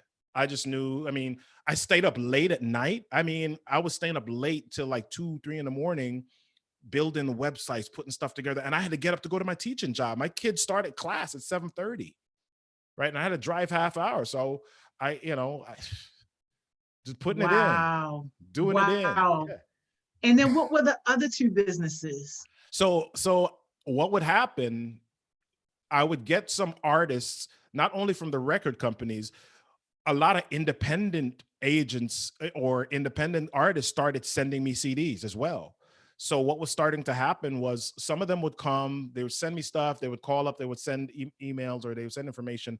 And one of 2 things would happen. Either I would go look at their site and it was terrible, or they didn't have a site at all. So ding, ding, ding. I called up my brothers. One of my brothers was really good at graphics, and the other was just really conceptual. And I called him up and was like, "Hey, we can build websites for independent artists." And Oh, so we started doing that. So we started the website for the music was k3music.com, and we started K3 Enterprises and K3 Designs. And so we started building websites for artists. wow. And what were some of the artists' websites that you built for? Man, so there were a lot of them were independent. K. Rue was, one of them was a gospel hip hop artist. Golly, I don't even remember. This was so long ago. Joni, you're trying to like pull like, this is like we closing in on 15, 18 years of that. Oh This is, man. yeah. Yeah, it was a Oh while. man. It No, was a it's while. cool. And then what was the other business? What was the last one? So those were the first two businesses that I started. My third business was I started, so check this out. And here's the beautiful thing about business. We moved from Massachusetts to Maryland in 2008. And at this point, when we moved, I was still teaching online, and we had three kids under the age of 5. We moved from Massachusetts to Maryland, and 10 days after we got here, I lost my job with the online university. So when you lose your job, you do what everybody else does. You start getting on Monster, start getting on Indeed, Simply Hired, all of that stuff. And I was not getting any responses. I wasn't getting any interviews. I wasn't getting any callbacks, nothing.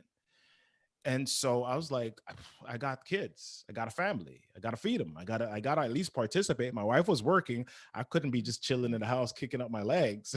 Right. Yeah. So, so I decided that I was going to try to get some contracts. I was at that point I was dabbling in instructional design, learning a little bit about designing online courses. And so I decided I was going to try to get a couple of contracts. I got one with a university that needed some online courses built, and I did a few of those. And then I got was on in some online forums, just connecting with people, finding out who needed what, and started connecting with some companies. And after I got about 3 contracts, I said, hey, I could kind of do this. And so I officially started a company to build online courses for organizations.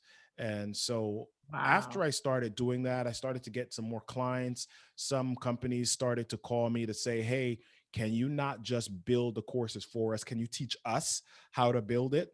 So I started to teach them specific software and how to do it. And eventually that kind of morphed into teaching them how to communicate their ideas more effectively through online courses.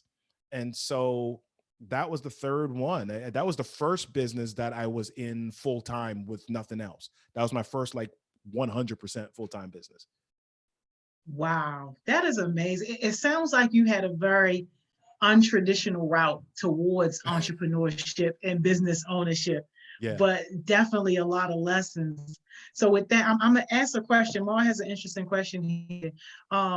What steps would you say are there in terms of starting a business? Aha.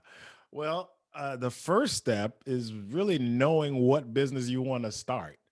That Mhm. that's kind of critical or important. I mean, if you have the ability, or if you're blessed enough to have other things that you can do financially in the meantime while you're exploring what it's going to take in order to make that business go, then I encourage you to do that. You don't always have that flexibility. I mean, I didn't expect to lose my job 10 days after I moved from Massachusetts to Maryland, and some people were like, well, my goodness, how was that? Were you not nervous? I was like, heck yeah. Uh, I was nervous. I was nervous. I mean, but here's one of the definitions of entrepreneurship that I learned. They say that entrepreneurs can be pushed off a cliff or jump off a cliff and build a plane on the way down. Right? So Yeah, you're doing yeah. stuff. You're doing stuff in midair. So I mean, the first thing really is gaining some sort of clarity. That doesn't mean you have to know everything 100%, but some sort of clarity on what it is that you want to do. Do I want to have a t-shirt business? Okay, I want to have a t-shirt business. What kind of t-shirts am I going to make? Is it just like random t-shirts? Is it going to be t-shirts with specific motivational messages on it? Am I Mhm. going to be selling t-shirts to youth? Am I going to be selling t-shirts for the healthcare market? Am I going to be selling t-shirts with pictures of um cars on them? What is it that am I going to do? Because the world of entrepreneurship is large, it's huge, and if you don't pick a slice as early as you can, you're going to be overwhelmed with learning everything. Now, you don't have to stay with that slice forever and ever. Yeah. You don't have to stay with that slice forever and ever. Sometimes you're going to find out along the way that, hey, I enjoy this a little bit more. Or the market is going to tell you, hey, can we get some more of that? Or can you do this for us, but can you do it that way? And you're going to find more people asking for certain things. I mean, I did not intend to train people. I didn't jump in and say, hey, I'm going to train people on communication. People started asking me to do that. And as I started to do it more, I started to find an even more of a love for it. And people, the responses are, oh my goodness, you're amazing at this. You're great at this. Can we do more? I'm like, word, me, ha, ooh, yeah. So let me do a little bit more of that. So that some of it's going to be the market, but some of it is really just going to be you at the beginning making a decision to focus on a specific area, at least for the time being, and find out as much about that specific area as you can. Yeah, that's really cool. Lamar has a good question. His question is, when you were starting your businesses, were you scared since you only had a general idea and were trying to basically work off of a simple idea? It's a Yeah. great question, Lamar. Yeah, that's a tremendous question. So here's the thing about business, and when I coach people, here's one of the things I share with them: get comfortable being uncomfortable. Right? Get comfortable being uncomfortable. I don't know any business owner that is not scared, freaked out, petrified at some point. As a matter of fact, if you get comfortable in business, if you're not scared at some point, it means that something is going wrong or that you're not growing. You're kind of like here. You're not doing anything, right? In order for business to grow, in order for you to continue to move forward, you're going to have to get out of your comfort zone. You're going to do stuff that freaks you out or makes you a little bit nervous all the time. It may be that you're about to invest in something larger than you're like, oh my gosh, are we ready to make that investment? When you get to the point where you have employees, now you begin to be scared because you're like, geez, if I do this, I got people's livelihood at stake. I'm like responsible for the financial well-being of families, of people. So my decisions are going to trickle down and mess with that if I don't get it right.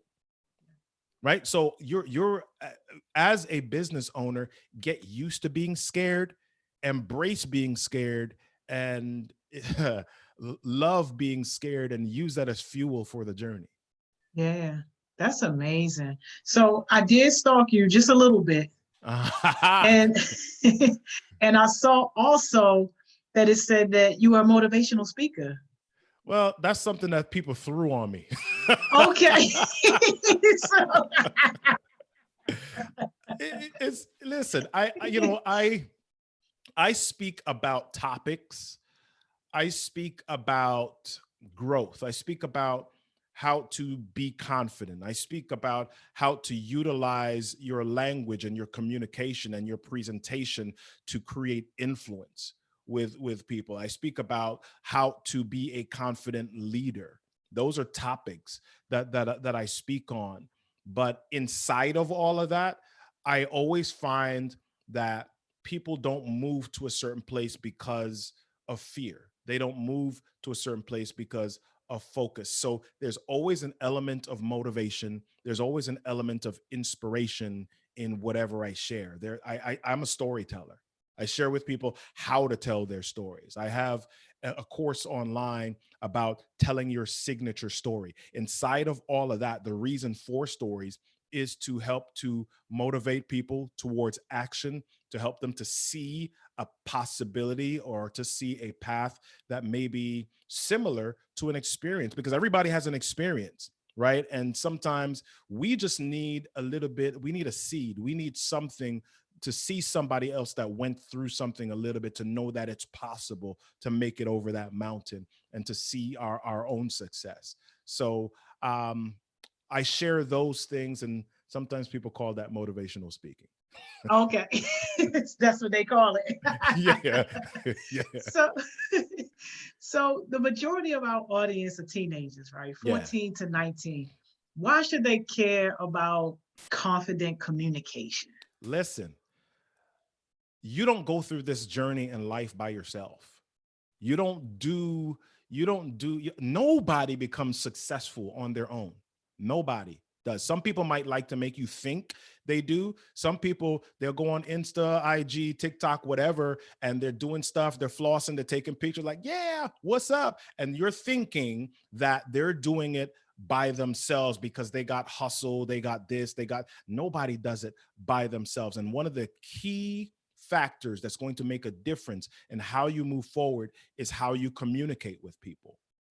You're going to need people to believe in your dream. You're going to need people to invest in you. You're going to need people to be on your team, whether as employees or partners or collaborators. And you've got to be able to communicate that. And if you communicate it in a way that says, man, I'm not even sure what I'm doing, then that diminishes your chance. So the better chance that you have is to really figure out, how can I learn to confidently communicate my ideas, because that is a key to influence people. Because when people see somebody who's passionate about what they do, when they see somebody who's confident in what they do, when they see somebody who may not know the end outcome or the end answer, but they're like, yeah, I believe in this thing, people align themselves with people like that.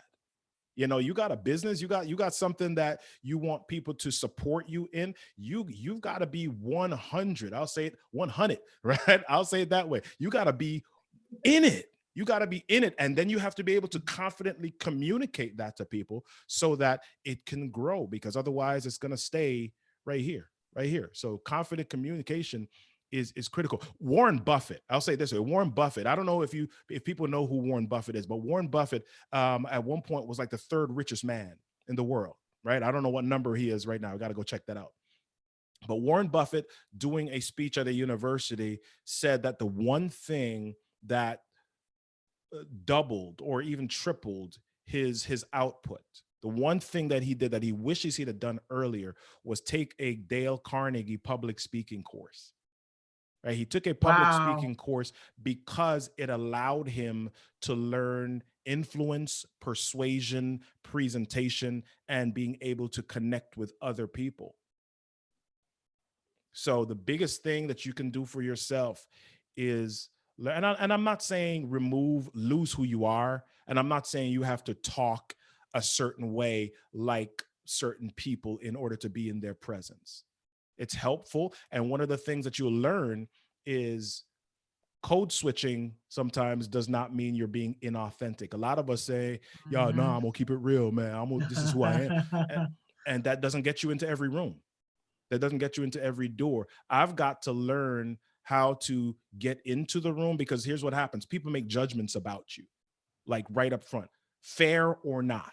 They do. You can say, well, if they're going to judge me, I'm not going, listen, it's not about the person. It's about the result that you want. And if the result that you want means that you have to go through a certain door in order to get to the result even more quicker, to help other people, to help your family, to help your community, to lift your community up, then yeah, I'm going to make sure that I present myself in a certain way, confidently, in a way that connects with that particular audience, that particular person, so that I can get through that door, get what I need, and then create the result that I want. That is amazing. So knowing all that you know about like communication and obviously building those relationships, like what would you tell your 16-year-old self? Wow. Wow. So my 16-year-old self, the funny thing, I don't know if you guys have ever taken personality assessments. If you have not, it's helpful for you to take those. I took Yeah, personality no. assessments. I've taken them for quite a few times, and my personality assessment has always referred to me, Myers-Briggs style, as an introvert. And most people don't believe that about me, right? So the introvert me really likes to be, I mean, this quarantine stuff, listen, I'm like, yo, this is my spot. I'm home. Yeah, right? Right? But the 16-year-old me, introvert or not, needed to learn how to connect and communicate even better. I needed to seek mentorship. I mean, that's the one thing. If I would have sought mentorship earlier, mentorship and accountability, two things. I mean, and my parents did the best they could. They taught what they knew, but my parents were not business people, so they didn't know how to teach me to expand my mindset in that area, right? And so I would have looked at um, exploring that communication thing even more and sought mentorship in that area so that I would have had a greater depth of knowledge about the options that were available to me. That's amazing. Mars said, what are some things that we should tell ourselves in order to achieve our goals? That's a great Wow. question, Mars. Wow, that's huge.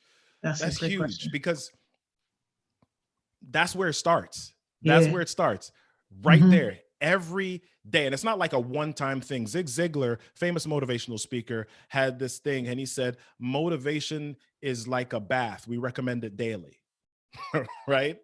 So yeah, yeah. So there's stuff that you've got to say to yourself daily. You got to say to yourself, I'm a winner daily. You've got to say to yourself, I'm brilliant daily. You've got to say to yourself, I can do this daily. This is possible for me daily. Every day you've got to do that because have anybody ever had the experience of you're just chilling and you start singing this song, right? There's a song in your brain and you have no idea why you're singing that.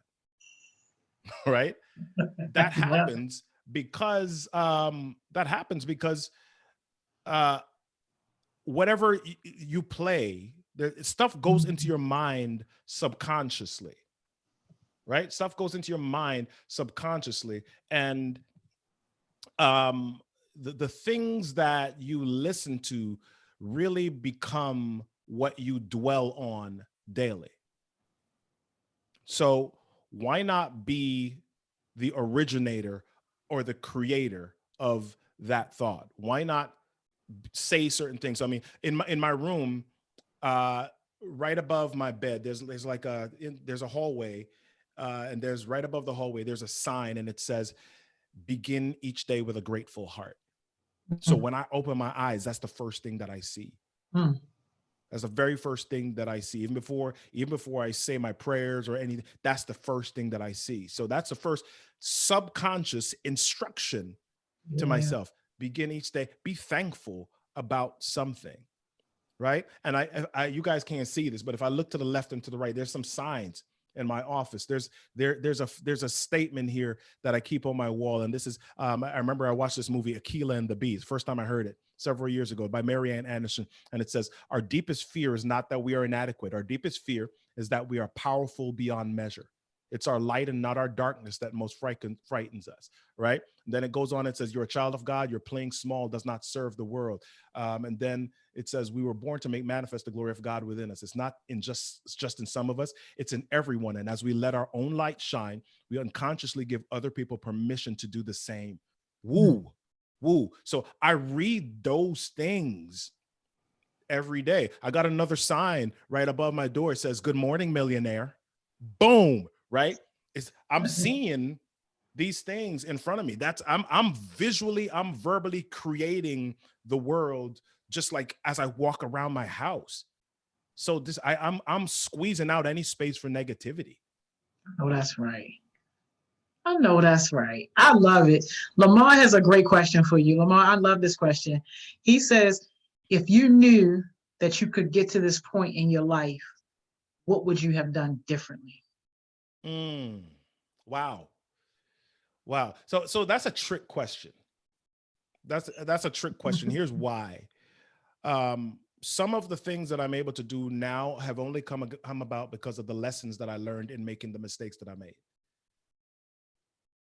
Right? So there's some things that I may have done a little bit differently, but I may not have had the maturity to handle some of them because there were some character lessons that I learned in on the journey. You know, would I have been able to handle people telling me that I'm an amazing speaker 20 years ago in the same way? I don't know.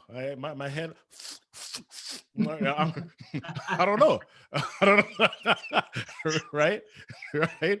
I don't know. I don't know. You know, we're, as I told you, I was in music. I was in Mhm. music. We're on stage all the time.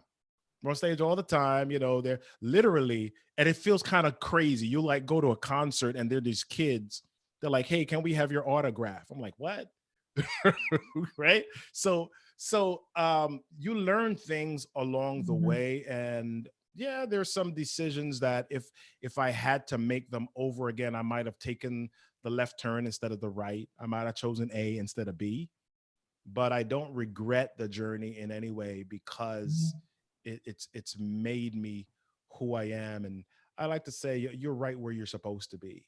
You're right Yeah, where you're supposed to. Everything that you have done up to this point has made you who you are, and the decisions that you make going forward will make you who you will be. that is awesome. And he snuck this one in here. He said, "Would you be looking for a mentee?"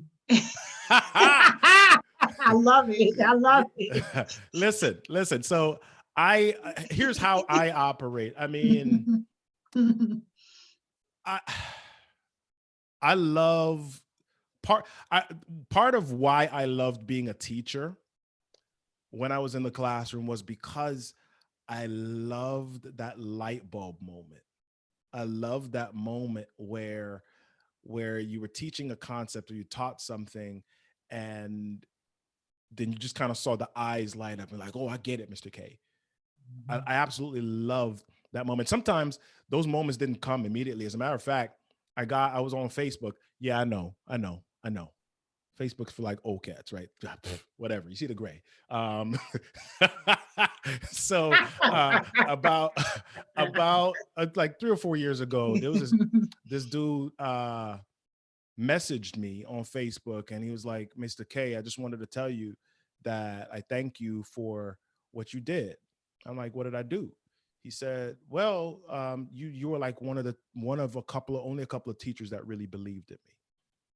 And he said, I just wanted to tell you that I'm running for mayor and I'm about to finish up my doctorate. Wow. Right. And it was this kid, like he came into, um, he came into the class. I remember the day that he came into class. He was like 14, but he was like 6'3", like 210, 20 pounds. Just big kid, play football, but he didn't really get school stuff that quickly. He worked hard, but he didn't get his stuff. He didn't get it. And so some people might refer to him as slow and get frustrated with him. But I don't know, for some reason, and it wasn't like a big decision that I made. For some reason, I just kind of said, "Hey, you got this, you got this," and we spent time, whatever.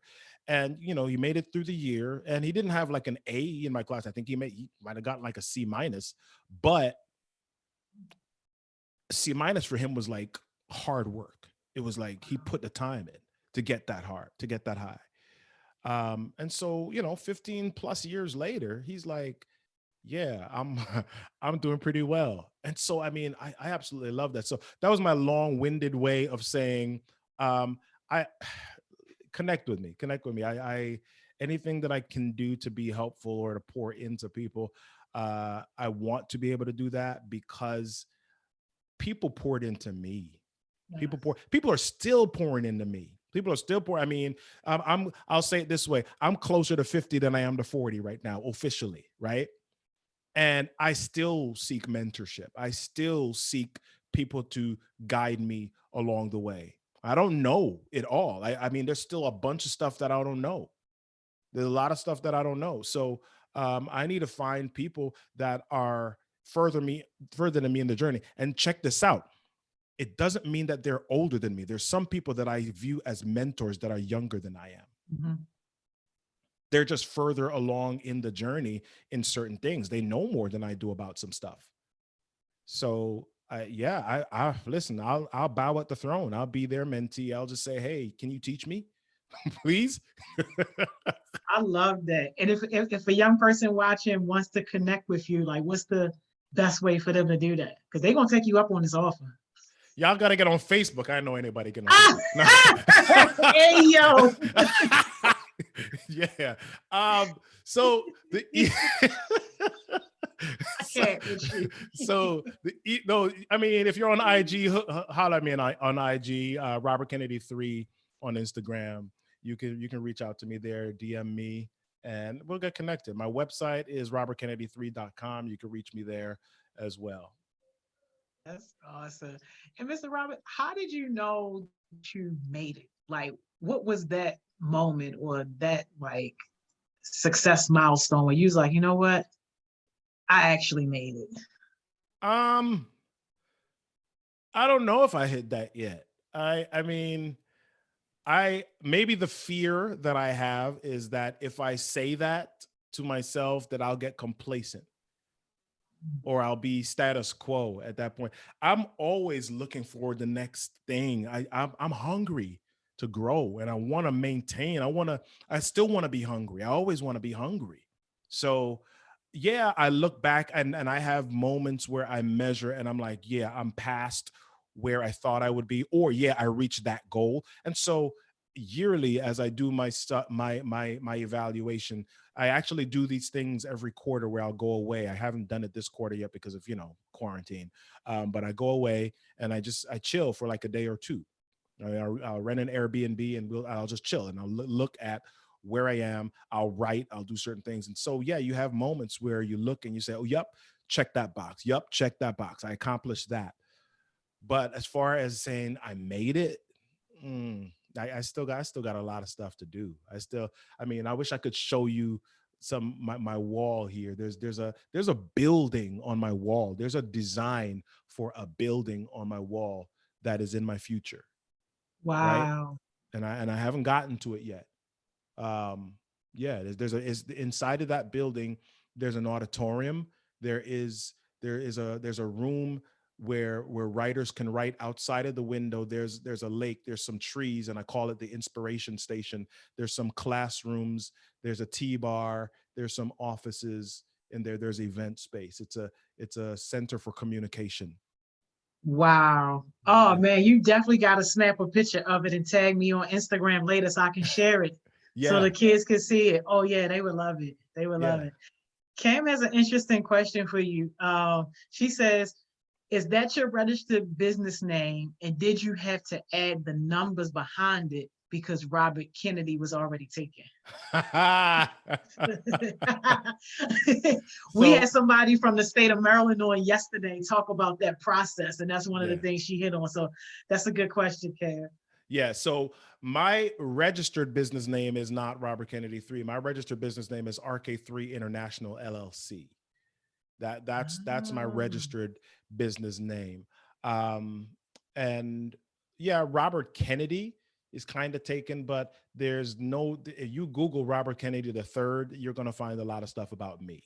So everything that I do is Robert Kennedy the third, and I'm very intentional about that. I use my name as my branding. Yes, I use it for my website. I use it for all of my social media. I'm Robert Kennedy 3 on Twitter. I'm Robert Kennedy 3 on Instagram. I'm Robert Kennedy 3 on LinkedIn. I'm Robert Kennedy 3 for my website. I'm Robert Kennedy 3 on Facebook. Shh, don't tell nobody. All right. I got Facebook. Don't worry about it. And you don't look a day over 35, by the way. so so yeah, I mean, I'm very intentional about that. And so yeah, there's the registered piece of things, but then there's you being intentional about your branding as well. And so Mhm. that's where I am. Yeah, so easy.maryland.gov for those that haven't done that yet. You can register your business there. And I don't know if they talked about trade names. Sometimes um you function with trade names. So although my company's registered name is RK3 International, I also have a couple of additionally registered trade names. Kinetic Communications is the name of my training company, and that's a trade name underneath RK3 International. And I use that for the corporate side of things. That's the training company that I use for corporate engagements. That's awesome. Now I know we only have a few more minutes of your time, and it would not be right if we didn't get into this music situation just a little bit, only because we have so many young people Yeah, who are yeah. passionate about that, and like that's really where they see themselves in terms of career. So Mhm. as somebody who has done the whole music industry thing, like what type of advice would you give to a young person who's really looking to kind of break into the music industry? Wow. Um, this goes back to communication. This goes back to confident communication. This goes back to really just utilizing every opportunity that you can to form relationships. Don't do the same thing that everybody else does. Um, what everybody else back in the day, what everybody else would do is they would go to a concert, they would try to get backstage, they would try to slip their demo or slip their CD to a promoter or a manager or the artist themselves. That's what everybody else did. A couple of times, and this was in the gospel music world. A couple of times, what I would do instead was try to find a way to get into conversation with the artist. And because I started my website, it enabled me to get backstage quite a bit, right? And so I would then look to interview people or have people on my show. Here's one of the things that I found out: people don't always want to feel like you're manipulating them or using them, and they don't want to do things for you simply because you hand them a CD and say, "Yo, can you promote me?" However, they do like to talk about themselves and what they're doing. And so one of the things that I do in my business is podcasting. And one of the reasons why I started podcasting was because it would give me access to have conversations with people who could then teach me things. So it's easier for me to say to somebody, "Hey, can I interview you about blah, blah, blah, blah, blah on this show or on this podcast or for this book," as opposed to, "Hey, can I pick your brain for lunch? Can I take you to lunch and pick your brain?" That's a different story. And I'm a little bit busy for the next 14 years. Um, Hey yo. so yeah, I mean, they're more likely to say, "Yeah, shoot your info to my assistant or tell me what your podcast is about. Yeah, I'll come on and chat with you for 15 minutes." So whatever you can do to get out of the norm or to create moments where you can have real conversations with people who are in the industry, take that. And that doesn't necessarily mean the Yeah. artist. It might mean looking for who are the PR people, because that's one of the ways that I got into really interviewing the artists. I found out who the PR companies were, and I connected with them, and the PR companies connected me with the AR representatives, with the radio people. So Wow. don't always go to the obvious. Don't always go to the obvious. Look who the people are that are in a place, and then look at who are the people or the teams that support what they do, and see if you can get at some of those people and form relationship with them. It's an interesting perspective. In this day and age of social media, is a website important for a young artist? Like, would you recommend them to have this artist's website? Uh, well, a website is so back in the day, before Facebook and before social media, the website was like the central place that people found you online. Um, a website right now is like a business card, and I would say to have a website, you need to have a website because people will write you off if you don't have a website. But Mm, the website is not like your central, it's not necessarily home base for you in the same way. Companies are really looking for you to develop your own following. And this is true in the music industry. This is true in the publishing industry. This is true yeah. in the speaking industry. They want to see that you're able to generate buzz. They want to see that you're able to generate people, butts and seats, right? They want to see that you're able to get a few people, at least a few people, to a specific place. So if you can create a brand, if you can create visibility on your social media, if you can create and you create visibility not just by throwing stuff up, you create visibility by finding out what people really want and then creating that with consistency.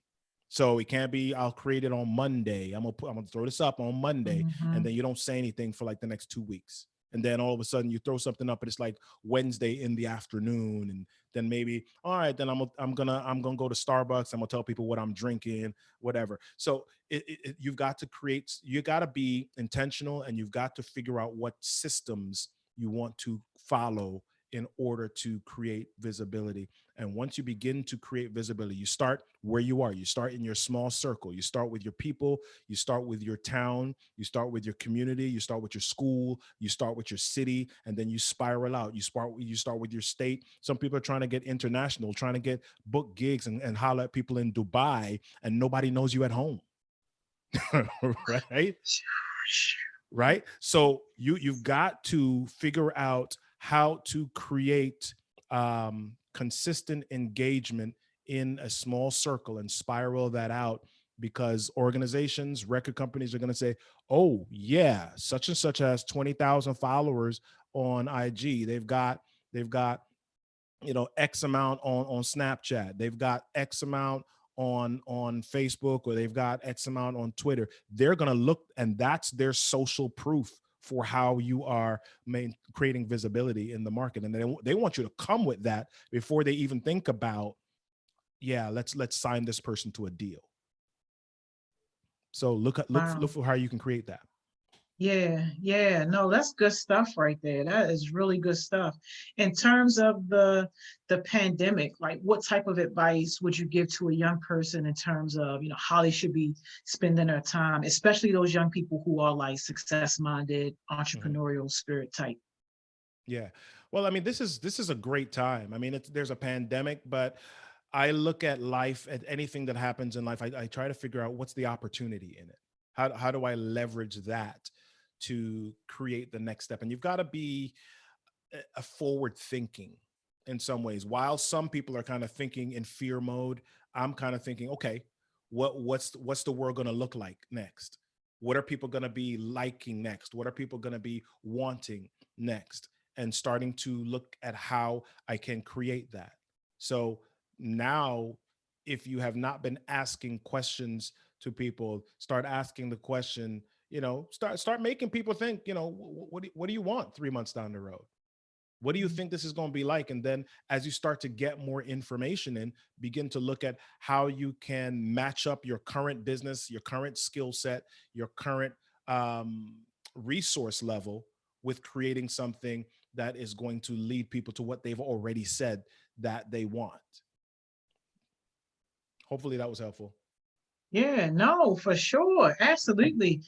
Especially during this time where kids have, lost pretty much kind of like their central way of being able to stay connected, which is school. Yeah. So, being able to engage in an entirely different way, like a lot of folks are struggling.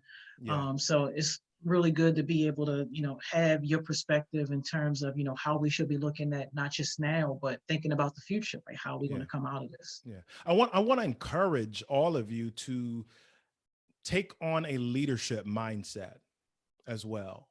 So here's what that means. A lot of times we wait for people to come asking us for stuff, or we wait for people to, or we do this one thing or whatever. See if you can become a curator of experiences for people. You might be the one to create a summit online. You might be the one to create a discussion. You create the home base. You create the virtual coffee shop.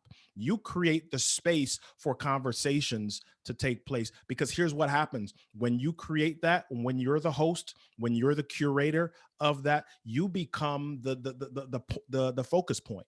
You become the expert. You become the connector for all of those other people. Yeah, you might know a lot of these, but and some of these people might be even better than you in some things. But if you're the person who says, okay, let me bring a bunch of people together and we can talk about this, or we can do this, or we can share about this. Okay, that's the leadership mindset. That is coming from a space of, I know that I'm going through this. I know that I'm experiencing this. I know that other people are too. Let's see if we can collaboratively create a solution, or let's create a space where we can even process this together. And once you become that creator, that leader, that focus for that, people look at you a little bit differently. And here's what happens: you keep doing that, you keep doing that, you keep doing that. It's almost like a planet. You begin to create this gravitational pull, you begin to create this gravitational orbit, and people begin to start saying, what's Joni about? What's Andrew about?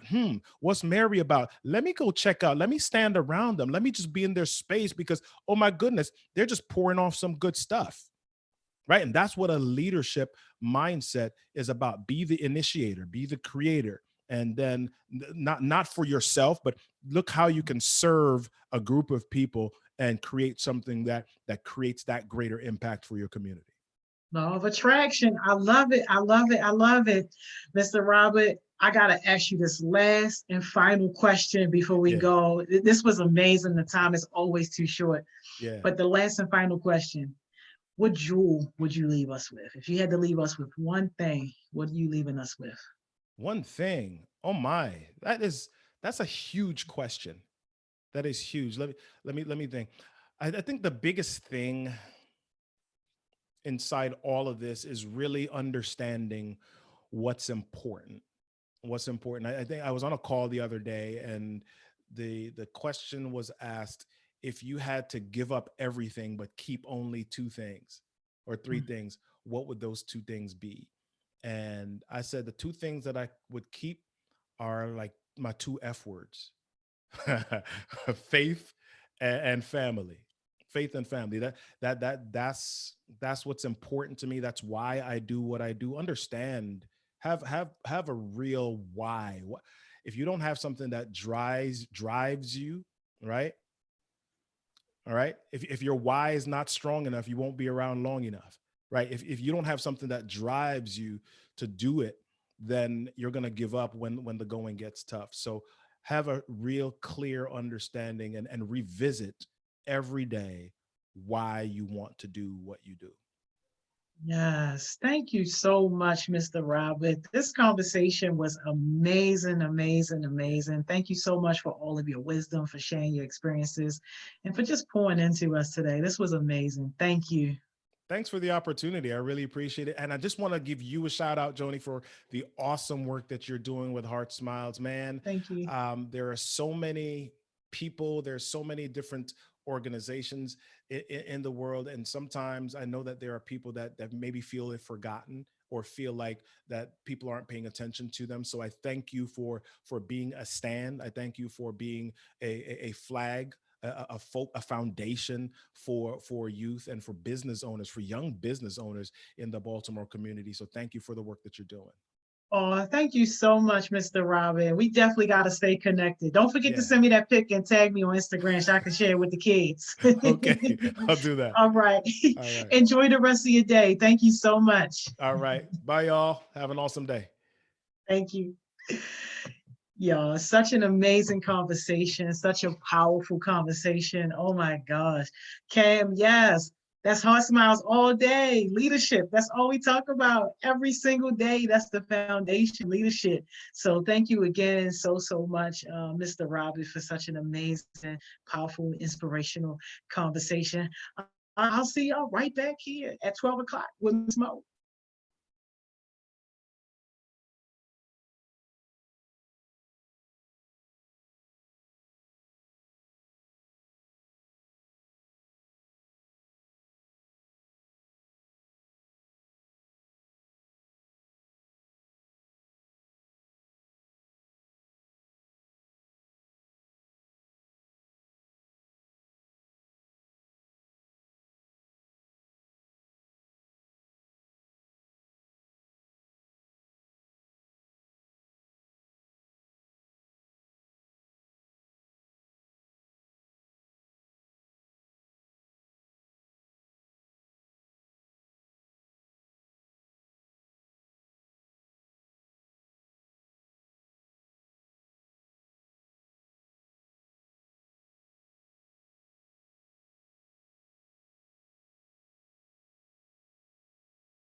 Hey, y'all. We are back with Miss Mo. Mr. Robert was amazing, wasn't he? Amazing, amazing conversation. There she go. Huh? Hey, Miss Mo. Hey. What's up? How you coming like, huh? You good? Yeah, I'm good. My my computer, just the audio. I didn't know if you were saying something to me. Yeah, in the ghetto. I'm not in the ghetto. Well, yeah, sometimes. How you doing today? I'm all right. How are you? Good, good. I'm blessed. Can't complain at all. That's good. Yeah, man. How was your day? How's your day? Well, how's your morning today? Amazing, amazing.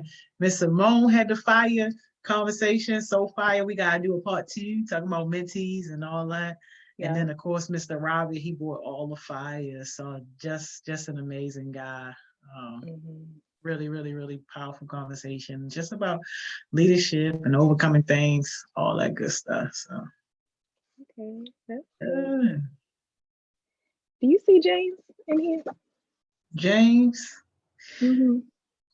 I ain't seen James lately. I seen him early in the morning. No, like, do you see him in the Zoom meeting right now? No, anybody in here? Lord. Give me 1 second. Well, he's gonna be joining us momentarily. Oh, is he? Yes. Oh, okay. You wait on James if you want. I'm not. Go ahead. You said while we're waiting on James. What were you about to say? No, I said while we waiting on James, did I tell you we confirmed Dougie Fresh for Friday? Yeah, I knew. Super excited about that. Yes. Yeah. I didn't know it was gonna be like this week, but that's awesome. That the turnaround was so fast. Super excited. Yeah. And our Maya is going co-host with me. Oh, for real? Yeah. That'll be real nice. That'll be really, really, really nice. Yay. I'm excited. I'm gonna have to watch. I always say I'm gonna have to watch that one live and then something happens but it's okay. It's fine. You got the replay. Look, that's the one good thing about having the replays. You good. Absolutely. Good on the replays. Yeah, so I'm gonna just have to watch the replay. But while we're waiting for James, we're gonna talk about overthinking today. Yeah. I don't know if y'all heard me before say it, but I'm like the queen of that land of overthinking. But some things that definitely are helpful, just kind of like why does it happen, what you can look for, what it like looks like. And then like how can we stop it? How can we stop it from happening? Because I think that I personally haven't had any positive experiences with overthinking, and always kind of lands me in a place that doesn't exist. But I think some people, may benefit, I don't know, but I think that it's good to kind of talk about why does it happen, what are the signs and what are the effects. And James is gonna come on here and talk about some of his experiences too. Yeah, that was actually my jewel today about overthinking. Yeah. As soon as I clicked on that, I was like, I would be interested to hear anybody on the face of the earth that says that that's a good thing. Some people might. I don't think it is. I would be interested in that perspective. Like, not saying that I would believe it, but I mean, I guess, different people have different experiences, but like, it's just no possible way you can worry yourself to death and that be a good thing. Like, it's not. You either gonna worry about it or you gonna work. Worry or work. They your options. What are you gonna do? There's no other options. It's worry or work. No other options, because worrying ain't never got nothing done. Work is the only thing that gets stuff done. So it's like whatever that situation is, if you worrying about it, that's keeping you from working on it. Absolutely. Yeah, absolutely. Hi, there James. You go. Hi. Thank you for joining us. Why you leave this lady standing? He did. I think. Go ahead. Answer the question. Why you stand this lady up? No, because I don't know why, but I was on my computer. And then I tried to connect on my phone, and then it wasn't, it was lagging a little bit. And it got off. It's fine. It's fine. It's fine. So basically, you thought she was still on the other session. Yeah, because it literally kept saying that she was in a whole nother session. So I'm just like, okay, I'm gonna just wait. And then it just pop up. Oh, you're not talking about me. Yeah. I've never seen your name pop up. It was the same session. This is ghetto. Hey yo. But hi everyone, how are you? Good. Welcome, Bless. So happy to see you. Elder little video melted my icebox a little bit, so it made me miss you. It did. I really Not miss even y'all, whatnot. Yeah, me too. I might have watched it an unhealthy amount of times, but it's okay. Like more than 2 times? Can you just leave it at an unhealthy amount of times? Oh, and that's the problem. Stop the video. I didn't start. I watched it like 4 times. Chill on me. Chill on me. I was watching it, and then the music started to get on my nerves. I said, okay, let me just turn this on so quick. You don't like the song? The song, I do like the song, but like when I keep listening to the same song over, it gets on my nerves. Unless it's Nikki. Well, you're not wrong, but you're not wrong. I'm done with y'all. Come on, Jay. Let's kick this off. All right, I'm about to put. Let's kick it off. Oh my goodness. I'm about to put this thing up here, and we're gonna get it together. All right. Here we go. This is a lot of stuff. James, come on. Let's go. I'm sorry. All right. So overthinking. James is just gonna kind of open us up just with a prompt. So go ahead, James, and open up. So hi everyone. If you don't know who I am, I'm the one and only James. But so our topic, well, as y'all see, our topic today is basically overthinking. So I have a small activity for everyone to do. Just a real small one.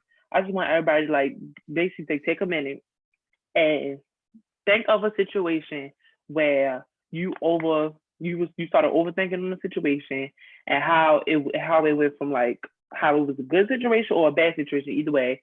But like think of like how the times like you started overthinking and like basically how the situation even came about. So that's something for everyone to think about. So, yeah. I'm gonna give y'all a minute. All right, we can you can share, James, if you had something that immediately comes to your head. You can start off first, or I can share a time if you would like. Oh, sure. So basically, I'll tell my definition of overthinking. So my definition of overthinking is basically adding more thought to what you're like used to, or adding more thought to a situation that's not even as big as it was or as big as you think it is. So when I overthink, it mostly like it becomes like a fact that like everyone knows that I'm like, a real happy person, yeah. But over time, like once I start to overthink, I get really quiet. And some people don't like that, but I get really quiet and I get really distant. Like it was one point where like me and Miss Mo was on the phone like literally almost every single day. Like any time of the day, it was almost every single day. Then it got to a point where like for 2 or 3 days we didn't talk because of the fact that like I started overthinking situations and I started like overthinking old situations that I could have did different. And like basically I let my emotions get the best of me. So like that's when she would text me and be like, "Is you okay? I haven't heard from you in a few days." And I just had to let her know like that, like it was a little thought process I was going through and like, the whole jiffy. So that's my perspective on overthinking. What's y'all perspective of overthinking, y'all definition on it? So mine is for personally for me is creating things that are not supported by fact. So that's like my personal definition. So I will literally create situations and make assumptions off of things that are just like, it's like, Morgan, where did you get that? Sometimes it's like, all right, maybe sometimes it's instinct. So sometimes I may like say I feel it in my gut or I feel something is off. But most of the time it's just like in a downward spiral for me. And most of the time it'll result in a number of things. I think the main one is me not being able to fall asleep or get to sleep. So that's kind of my process, like my definition, and then kind of one effect that happens as a result of it. So definitely, Miss Sheldon. Yeah, for me, I would definitely say that I agree with everything that you guys said. What I would add to that, as far as like my personal definition for it, is like when you create this reality for yourself and the reality is negative. Like that's how I would describe this whole idea of just overthinking. Yeah, I agree with that as well. I agree with both of you as far as that. Um, so yeah, thank you, James, for kind of, getting us started, letting us think of our own kind of definitions of what overthinking is. So we're gonna move on to why it happens or why it may happen. So why does overthinking happen? And sometimes it happens as a result of you desiring to have control over a situation, or you desiring to just kind of, tell everybody what to do, or you want to control the particular result of a of something that's happening. Um People will say, I'm thinking so much, or I have so many thoughts in my head because I want to explore all options, right? So people are playing out in their head, okay, well, if this happens, if there's this problem, I can have this solution. If this is happening, then I can do this. If this, and they will literally have a list. And it's good to practice that. Like it's good to have, reactions or solutions or problems for or answers to some of your questions. But there comes a time where that list just becomes overwhelming. That list just becomes, too much for you to handle. So you have to kind of determine what that looks like for you. um Another reason it may happen, and the two at the bottom can go together, anxiety and then fear. If you are a person that deals with anxiety, if you are a person that um I don't want to say suffers from anxiety, because it's definitely something that you just have to kind of cope with if it's something you deal with.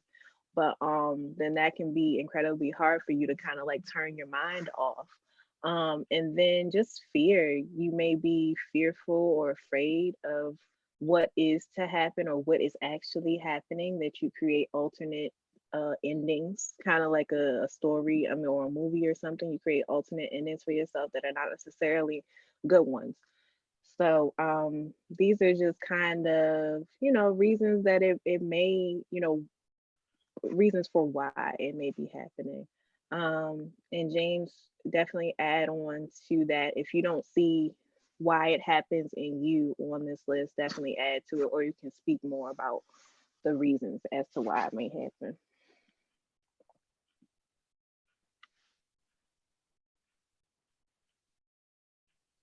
Can you hear me? Mm-hmm. Did you hear me? Yes. Did you? Because I just had like, time to think.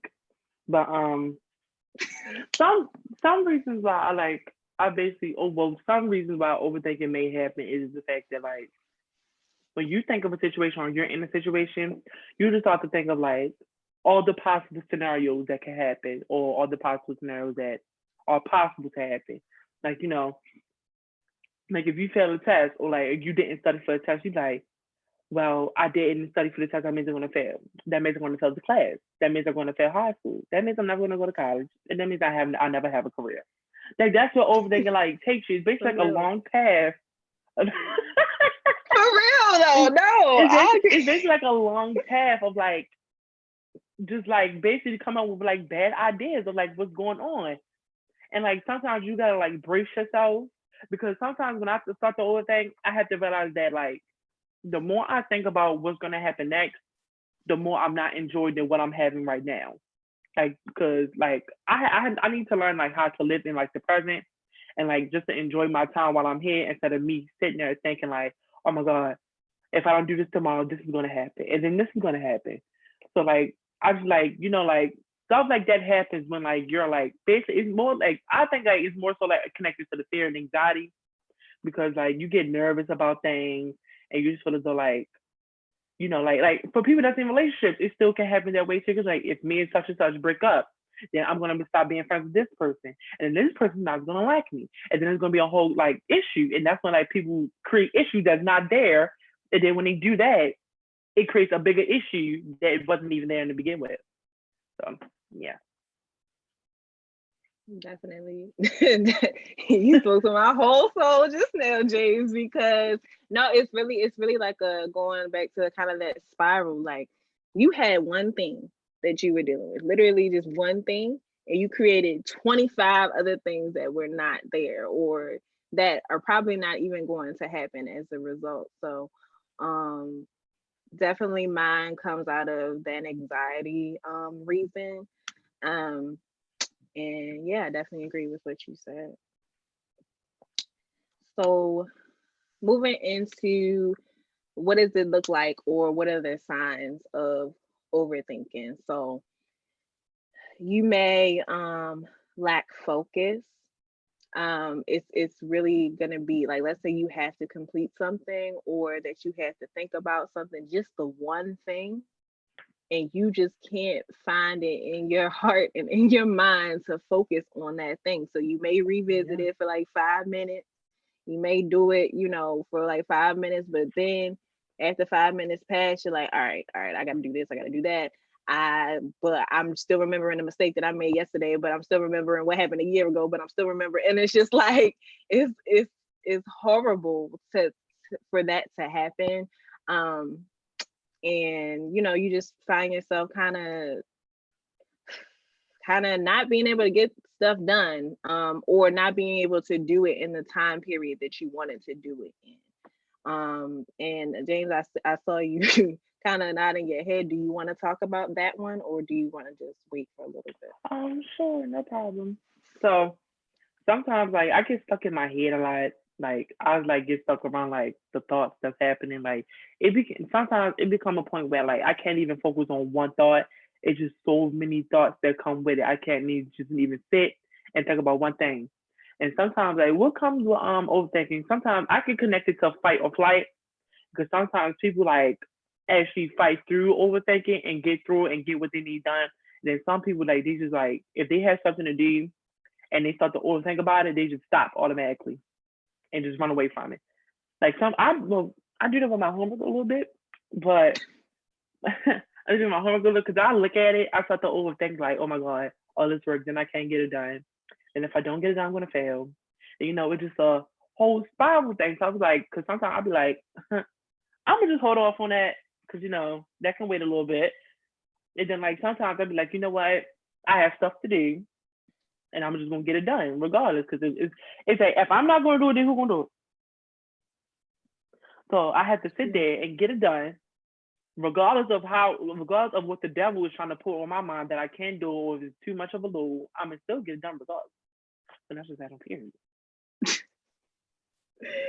Definitely, James. And then kind of to add on to the homework piece, like if you have that kind of flight mentality, all you're doing is piling up more and more assignments and piling up more and more work than you have to do. So if you have one assignment and you avoided that one assignment, all right, the next day comes and you got 2 assignments.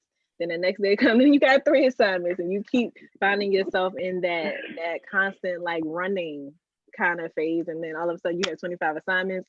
It's May 15th and you're supposed to graduate. So it's kind of hard to definitely keep that focus when you're in an overthinking kind of place. The next line that's on here is becoming numb.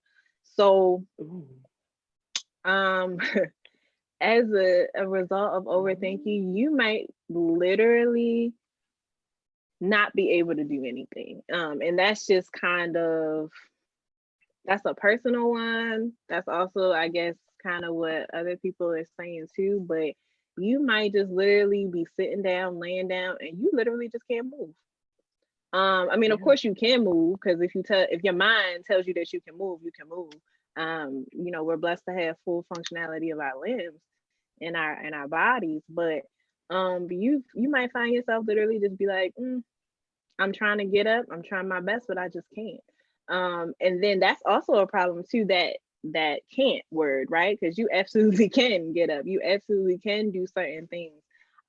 But this might be a thing that happens to you, you know, and this is kind of, as it can be a result of overthinking. It can be a result of other things too. This is not just, you know, signs of overthinking, but this can be one of the signs of overthinking.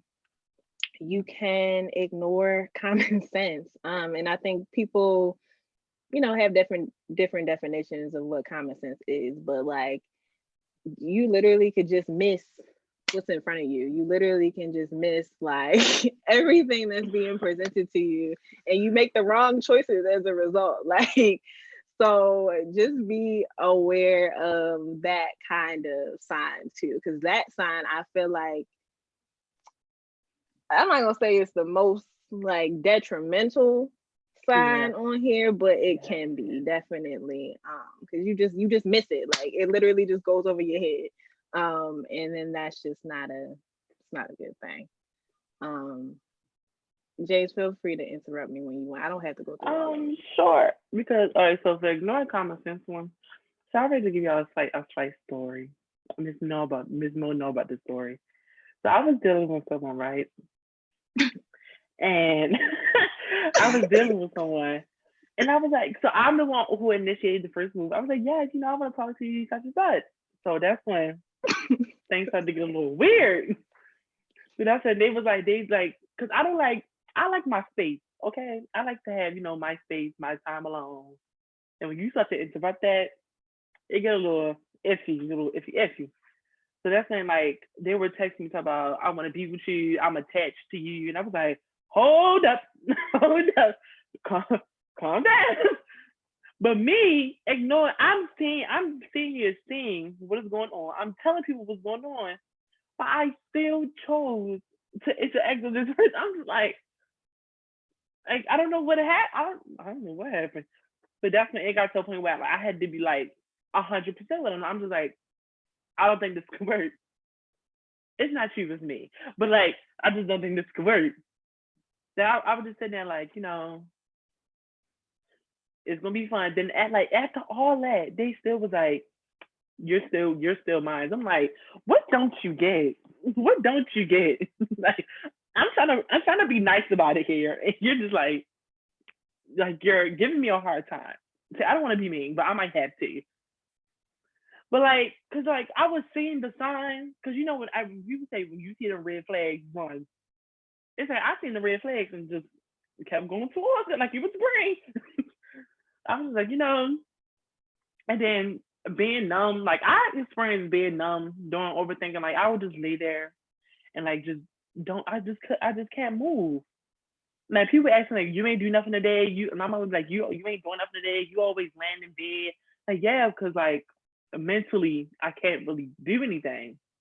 Like my mind is so crowded that I can't even fit what I'm supposed to do in there. So it gives me like a hard time with like being comfortable enough to get out of my bed, get what I need to get done, and just go up and go forward. But like I be having so many thoughts in my head, so as like I can't even like do what I'm supposed to do because how I want to sit down and do a homework assignment, and every time I read the sentence, I can't even understand the sentence because I have so much other stuff going on in my head. Like I'll just read it and have to keep going back and back because like my mind is not comprehending with like what am I being told. So Yeah. Thank you for sharing, James. I had to mute myself because I was like cracking up a little bit. But no, just because I definitely, like he said, like he hit me up about it and we were kind of like talking through it. So just the fact that I know it from start to finish is kind of funny. But but so yeah, so going back to reading a sentence and not really understanding it, so that definitely happens to me also. Like I will have to read something 5, 10 times sometimes, and that sounds ridiculous, but like I will literally like be sitting there like, what did I just read? And it's a couple words, a couple sentences. I'm like, what did I just read? And like, I don't know if y'all know, like, I mean, I had like a research job, and that doesn't work. That's not that's not something that's helping me with my particular job because I have to read a lot. So definitely that. We already talked about like making assumptions, so creating something that's not there, or not supported in facts, and then being indecisive. So literally not being able to make choices. So you're presenting with option A, B, C, you can't decide. Or you just can't. You're just like, nope, that's too many options. Just give me two or give me one. Give me one. Tell me what we doing. And so that can definitely be one of the signs. Just recognize like these are just some of the signs. It may look different if you are somebody who experiences overthinking. The signs can be different for you, but these are some that are, some for me and James, but also, personal to me, but also maybe personal to you. Miss Joni, any comments, questions, concerns, queries? Well, I mean, I just want to say that first, I just appreciate, y'all for sharing and stuff. I'm really looking forward to getting into the part about, like how people can like overcome these type of things. And it's interesting to me because like I've never been like an overthinker. I'm not gonna say that I haven't overthought a situation before. Yeah, I have, but I've always been in a leadership position. Like even like growing up, I was the oldest of the three kids. My mom worked a lot, so I had that leadership position. I had to make sure that stuff was straight. Even at McDonald's, I was promoted into leadership very, very early. So it was like I couldn't overthink. I couldn't be numb. I didn't have time to ignore common sense. Like if I ignore common sense, like even in McDonald's, kids would get burned. So, I'm just kind of reflecting just on my own experiences and just, thinking about, how if my experiences were different, would I be somebody who was an overthinker, especially being an introvert at heart? Thank you. Thank you for commenting on that. We're definitely about to move into how to overcome it and steps that can be taken in order to do that. So thank you. Here we go. Next. You know what? We'll come back to that. No, actually, we'll just go through that quickly because I do want to get to the solution. So lack of sleep. So what are the effects? Similar to what are the signs, but these are more just like long term or can be longer. Lack of sleep, lack of creativity, lack of energy, and you may find yourself stuck in the past as well. Because you're constantly replaying situations. You're like, oh dang, I should have done this, I should have done that.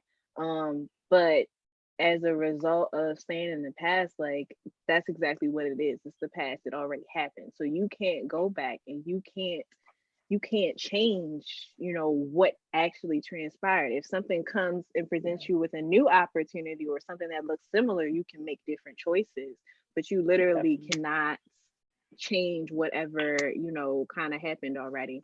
So yeah. Lack of sleep, that was just kind of hard because I don't know if I said this before, but I would literally like wake up in the afternoon, like 4 o'clock in the afternoon, like, and then I wouldn't go to sleep till like 9 o'clock the next morning, and like basically it was like a repeat. So it was like really bad. It was really bad. Like people couldn't get a hold of me. I wasn't getting stuff done. I was literally missing. Like I was missing some success lessons, but it, you know, but like I had to basically reset my sleeping schedule. So basically, I would like, even if I was tired, I would like. So now I'm on a time where like I would go to sleep at like 9, 10 o'clock at night, wake up 6 o'clock in the morning, get what I need to get done, get ready, success session, boom, set out like that. And like I had to basically like reset that because like at night I would literally like overthink and just think like the entire night. Then I would have to try to do stuff to occupy me. And it's like 5 o'clock in the morning. What am I gonna do? Like, and then like lack of creativity. Now I didn't tell nobody this, but I know y'all love my fashion drawings and that. But I like at one point I was like I stopped drawing, even though I was telling y'all I was. That was like a good like 4 or 5 months. But I'm back on my bully. And like now I'm like, I know Miss Johnny, you mad, I know. But I was basically like, because like it was like a really like sad time for me where I was like overthinking past situations. Like I would get emotional and couldn't really like talk about nothing. And it was like, it was just, it was bad. But now, you know, I got some new stuff cooking up. And lack of energy, I don't know. I always have energy, but like it's energy in a bad way. Cause like I would have energy to have an attitude. Like I wouldn't even be happy. I was like if somebody would call my phone, I just automatically get smart right off the bat. But I know that's not good. And then stuck in the past, that would hit hard too because it's some situations that I'm not fully over yet that happened in like ninth grade, 10th grade type stuff that I'm like working towards. Like I know, but like that I can say those situations affected my mental health also. And then like I'm not even sad about the situation itself. I'm more upset that the fact that I even allowed myself to go through that. So yeah, period. Nah, thank you, for sharing just kind of all of these points, kind of what can happen. Um, yeah, definitely. So that top one hits the most for me. The lack of sleep hits the most for me. Um, but again, it may look differently in different people. So yeah, let's move it along, shall we? All right. So how can we stop it? So we here at the how can we stop it? We talked about, how overthinking looks for us and why it happens and all of these things, but how can we stop it? So James, definitely talk about this one. So What you older do. thing, it says I say take deep breaths because deep breaths it basically like you're exhaling all of like the pressure that you have on yourself and like it gives you a sense of calmness. And I also say take a self-care day because like if you're working every day and you're trying to get stuff done, it's okay to take a day for yourself because you deserve it, Miss Joni. But Oh, it's fine. ooh, But like I was saying, it's okay to take a day for yourself because you deserve time to be at peace and be in one with yourself. And like, everything, your stuff is not gonna go anywhere. Like it's gonna get done. You just need a day to like revive yourself, basically like charge your battery. Because you can overthink yourself into a drought and then you just like can't even do anything no more. So like I think self-care days are like for like, when you need to like recharge and like get everything done. And then like, yeah. Oh, and stress relieving activities like, if you like to paint, paint. I draw when I get stressed because being stressed is toxic. Let me tell you, it's toxic. So like I like to like when I get like stressed and things like that, I like to do things that make me happy. Like if playing basketball, well you can't play basketball right now. But if you like play basketball and then like to, relieve your stress, don't do too much, but go like play with your basketball or something. If you like to draw, if you like to read, like if you need to have to read a book, read a book. It's not hard. You can get creative. You can get like your thought process. I swear, when you do stress relieving activities, your thought process changes like the rest of the day, like the rest of the week, because it gives you time to recuperate. What are you thinking and like how are you gonna go about it? Yeah, period. yeah, man. Thank you, James. Miss Joni, you hear what I said? Oh, again. She had me. Again. I heard exactly what you said, but you know what? That's why I'm a TGIF person now. That's why I appreciate my weekends because Oh we yeah. working so hard now with this Rona, like Monday through Friday. The Saturdays and Sundays are kind of like my self-care. Like I'm not saying I don't work at all, but not nearly as intensely Monday through Friday. You lucky. Yeah. Uh-oh, not you lucky. You lucky. Yeah, and I think it's just also to important to define what self-care looks like for you. If small wins are like if small wins is, self-care for you, then that's what it looks like for you. If you like you said, if you want to play basketball, don't go play basketball with other people right now. But go outside and dribble your ball. Go outside if you have a hoop somewhere by yourself. Don't have nobody else touch the ball. And go practice that. So definitely have a definition of what self-care looks like for you and practice that. All right. So again, kind of on that, how can we stop it, Wave? Identify what you're telling yourself. So this quote, I'm not sure if you can see it or not, but I'm going to read it. It says, study your thoughts and question them. What am I telling myself that is keeping me stuck or holding me back? What is this pattern of thinking that says I'm less than I am, which is absolute magnificence? It's our thoughts that hold us back. And that's by Suzanne Geisman. I don't know who that is, but you know, yeah, that she said it. And so the meaning behind that quote is literally like you have to be able to separate, those thoughts that you're having. Like sometimes we just experience all the thoughts at once. Sometimes they're just happening all at once, and you just tell yourself, like, I literally cannot tell you what's in my head right now, but you can. Definitely, if you can call on another person, definitely call on another person and say, hey, can you just listen to me? Like, you don't even have to respond, you don't have to give me advice, just listen to me say things, listen to me, rant things, listen to me kind of like just dump everything. You can write them, you can, practice however, whichever way is better for you to identify them, but be able to identify what those things are. And then once you recognize what they are, just recognize who you are, because sometimes we lose sight of ourselves, sometimes we lose sight of what we're doing well versus what we're not doing. So remember those things, remember that you are an amazing, extravagant, talented person, whatever your adjectives may be for yourself, but just make sure they're positive adjectives and make sure that you are constantly reminding yourself, like, hey, I am a magnificent person. So I really like this quote. I felt like it explained that whole kind of identifying what you're telling yourself. Um, yeah. Um, determine what is true and what is not. And this can literally be in a list form. So determine what happened, what are the facts, objectively think, and just be like, all right, cool, this is what's actually happening, and then write down what is not happening, because a lot of times overthinkers, again, we said we make assumptions, we create situations that are not there.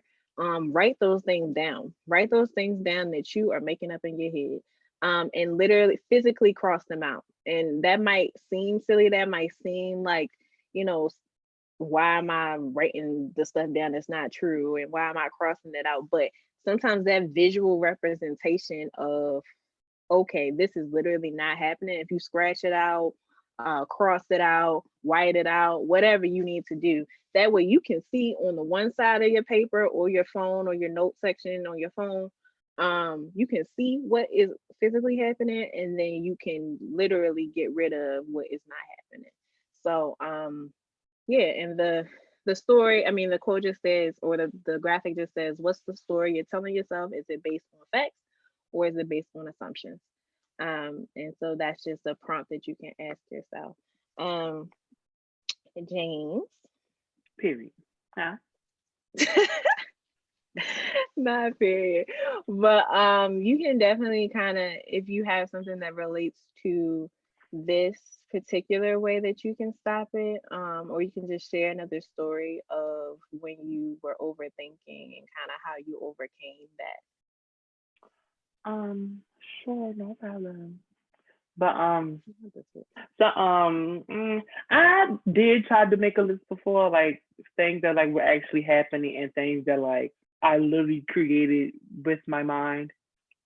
And like, it didn't go too well because I was like, basically, I was giving myself the runaround, like, is this really true? So basically, I was being indecisive of where, like, if I was telling the truth to myself or not. I'm like, but how can you lie to me? Like what? So I was just sitting there, like, and then I had to like actually like sit, take like I took like at least 20 deep breaths, and like I had to sit there and realize that half of the stuff I was thinking in my head wasn't even true. And the stuff that was real, I need to basically have control over, not have control over, but like basically focus on that. Because the more time I focus on things that's not true, the more I'm gonna start to overthink and affect the problems that is true, and like basically create problems that's not there and add to the situation and make it worse than what it actually is. So like it just I can say it takes time for you to like actually like sit there and believe in yourself and in your mind that like some of the things that you're thinking are not true. But like one time me and my friend was having this now I won't say altercation because we weren't fighting, but we had a disagreement, and I started thinking, I was like, yeah, she said this to me and this, that, and the third, and then she said this, and this is what like, and basically like, but did she mean what I was implying to her? It basically was like, she said this, but what I was telling the other person wasn't even what she said. And I was like, but I knew that's what she was thinking. I'm like, you don't even know that. Like, calm down, Becky. Like, it's not that serious. Like, because the more I think about it, because it was like, I just kept saying, she said this, and this is what she meant. I knew that's what she meant, and I knew she was thinking of it. I'm like, but she really even wasn't. And I was sitting there creating a situation that wasn't even there. And I was basically like sitting there putting words in this girl's mouth.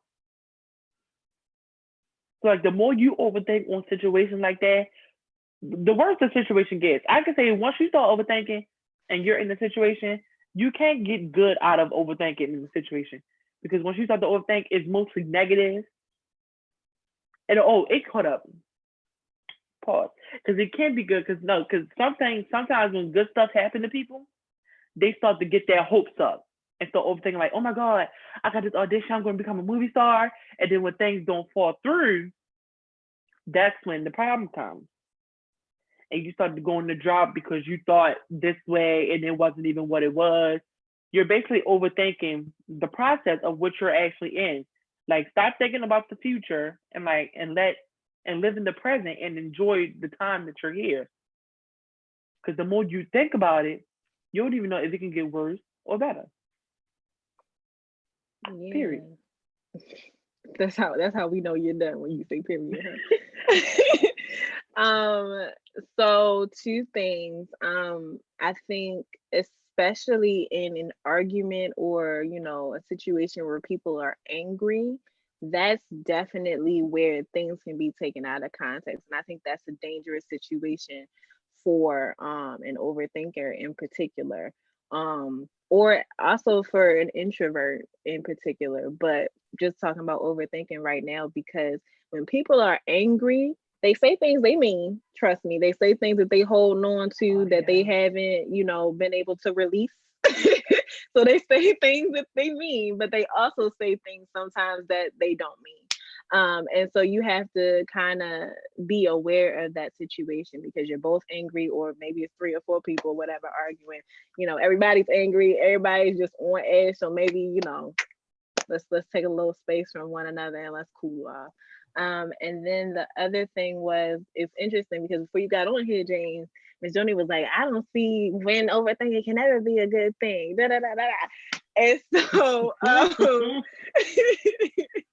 And so I kind of like your twist on it, just because if you got an audition and you tell yourself, I want to be a movie star, I'm about to be in all these movies, I think that you can actually take that and turn it into motivation for yourself. You can actually turn it into, goals for yourself. I don't know if that, I listen, I'm gonna just call it positive overthinking. That's not a term, that's literally something that I just made up. But just you saying it, James, and you like coming from that place, kind of made me think about it. Like, if you use it to kind of, have higher expectations for yourself, then I can see how it can work. Um, I'm but sorry, if y'all can hopefully hear it stuff doesn't in the feel. background, I'm so sorry. I live in the ghetto. They're outside arguing right now. So sorry. It's okay. We can barely hear it. We can barely hear Ooh, it. thank God. Can I say one thing before y'all move on to the next day real quick? Because Sure. that story that you were talking about, where like you were kind of like creating something in your mind, like putting words in the person's mouth, like that used to happen to me all the time, which is why I don't have conversations with people no more. Like when I'm angry or upset or feel myself maybe saying something that I know I'm going to have to apologize for, or that I want to regret, because people used to cut all the time. Like, is that really how you feel about me? Or you hurt my feelings and all this? And I'm just like, no, not really. Like, I was just really upset. And sometimes, a lot of times, hurt people hurt people. So if I'm hurt, if I'm upset, I'm just gonna pull whatever I got to try to make you hurt too. But thank God I've matured out of that, and I don't do it anymore. But that right there is that hole I used to find myself in all the time. People overthinking something that I said, and it could have been months ago. And I'm like, yo, you still holding on to that? Like, are you Yeah. serious? Yeah. Yeah, that happens, man. It happens. It definitely happens. But like I said, in that particular situation, and Miss Joni, said it like, she kind of just says like, all right, I can't talk to you right now, or all right, I'll talk to you when I'm able to.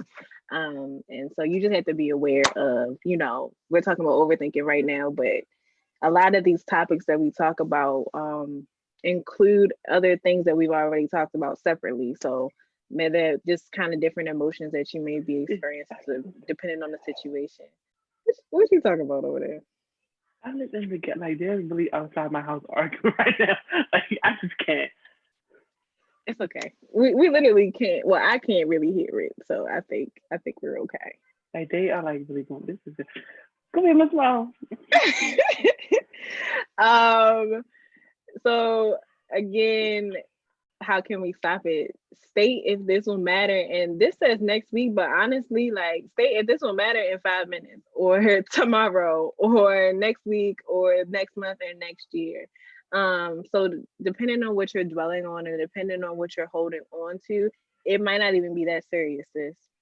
Like, it might not even be that serious. So just determine if it's gonna even matter, for you to make a decision, or to hold on to, or and whatever the thing is, it might be a relationship, it might be an opportunity, it might be, something that you're just trying to make a decision about. And sometimes things don't deserve our time, things don't deserve our energy. So determine if that's something that works for you. So definitely that. And then discuss if you can change it. Um, if you ask yourself, like, can I change this? And the answer is yes. Okay, let's, work through a plan on how you can change it. Let's work through a way of, kind of handling what that looks like. And then if the answer is no to can I change it, then all right, we gotta move on. That no longer has space in your mind. You no longer give that space in your mind. You have to literally remove it from your brain, whatever that looks like. For me, removing thoughts from my brain is kind of going with what the next one is gonna say. I mean, you'll see in a minute what the next one says, but literally remove it, and whatever that looks like for you. um and then if all else fails, this option is not a surefire way to kind of cope with the overthinking part, it's not a way to really eliminate it, but it can definitely help you in the moment, or it can definitely, kind of put you in a different position depending on what you're overthinking about. So just beware of this one, because if you're distracting yourself to the point where you're not um, you know, dealing with whatever issues head on, then this can be a problem, but it can be, kind of a temporary solution to the overthinking. So Yeah. you can distract yourself with other activities. You can distract yourself with something that makes you happy, something that brings joy to your life. I do that. So yeah, definitely. Can I we do make that that a lot. clear that the distraction shouldn't be like other people Yeah, Yes. yeah, or no. Jesus. making babies that you can't take care of when you can't even take care of Okay. yourself? Okay. I'm just saying, can we have all that clear? Yeah, Miss Tony, you got it. You, I said this the other day, Miss Johnny, you are shady. You're a messy girl. Did I tell a lie? Am I telling a lie? Oh, okay. But no, Tell me when I'm telling. Look, it's not cute, man. It's not cute distracting yourself and about to potentially mess up somebody else's life. Like, yo, yeah, because like when you going through stuff like this and you bring other people to the situation, it's literally making your situation worse than what it is. exactly. And you putting that person in a situation that now they don't even have a choice. Like, we got plenty of time for that type of stuff. Like, all I'm saying is, Especially when it's dealing with you, love. Oh God. listen, Because when people that I love you and I don't want to be with others, hold on. Because now man, you add people in situations where you don't want to. You always trying to deal with yourself, and then you're adding people to the situation that can't even help themselves to help you. That's the problem, and that's where people get most exactly. of the stuff mixed up. You can't cope you can't cope with your issues by helping someone with their issues, and they can't even cope with themselves. I'm like, what? When did that become popular? Like I never understood like the whole fact of we're both depressed, so we're just gonna be together. What? I don't get it. What? I don't get it. What? These distractions, I agree with the idea, but they gotta be positive.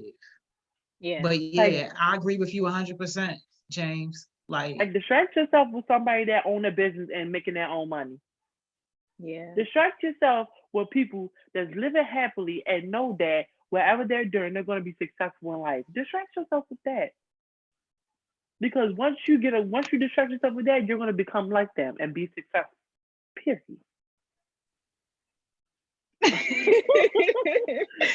No, definitely, yo. It's hard, like definitely just try not to distract yourself, definitely with those negative situations and with those negative people. And if you are going to use that distraction kind of approach, reword it. So not necessarily distracting yourself with positive people, but just surrounding yourself with positive people, energy, opportunities. And then as a result, if you'll be positive in your mindset and you'll have connections with these people because you're thinking similarly. So um definitely, again, this option is very controversial. It can be controversial. You have to know how to Right. kind of use it in this situation. So exactly. Don't bring no babies into this world. You can't take care of them. Oh, here she goes. And the baseline measure is, can you even take care of yourself? And if the answer is no, then excuse yourself from that situation. yeah. So here we So can we get the next one, please? uh, yeah, we about to wrap up. We literally about to wrap up just very quickly. Um, this is just a diagram. The people that are overthinking are more than likely in that fear zone. So there's a comfort zone, there's no risk taken, there's no reward, everything is safe. You're in control of the situation. And most likely you're complacent with whatever is happening with your life. You're in that fear zone, which is that imposter. It can be an imposter syndrome. So you think that you don't belong in whatever situation that you're in. You think that you're not capable of completing things. You may, lack self confidence.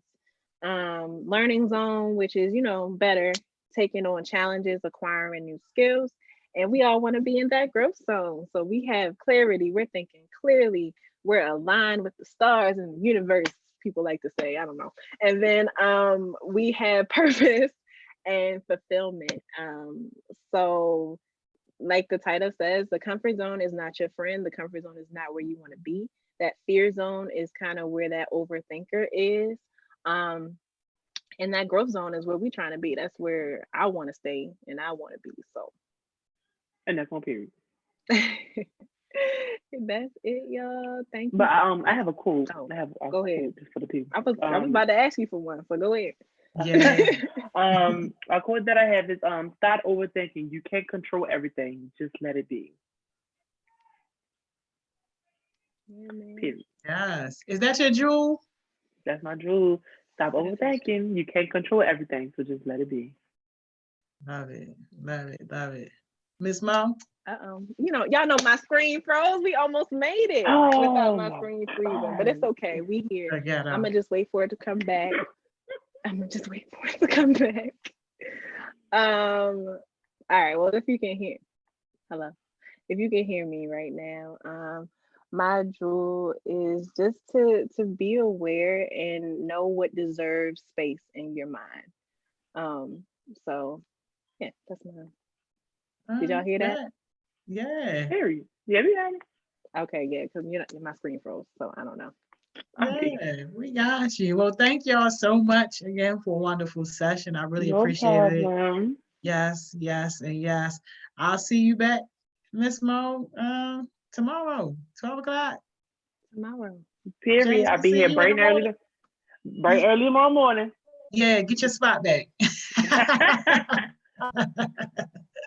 All right, see y'all. y'all. Love y'all. See y'all. Another great day of success sessions wrapped out. Shout out to James, shout out to Miss Mo. Appreciate y'all for a great session. Cam, you enjoy the rest of your day too. I will see y'all tomorrow, 10 a.m. You already know. Tell a friend to tell a friend, man. You want success, this is where you need to be. And especially on Friday, especially on Friday. I'm super duper excited to have a living legend with us on Friday, Dougie Fresh. So that's going to be an amazing conversation. Can't wait to get into that. But I'll see y'all tomorrow, 10 a.m.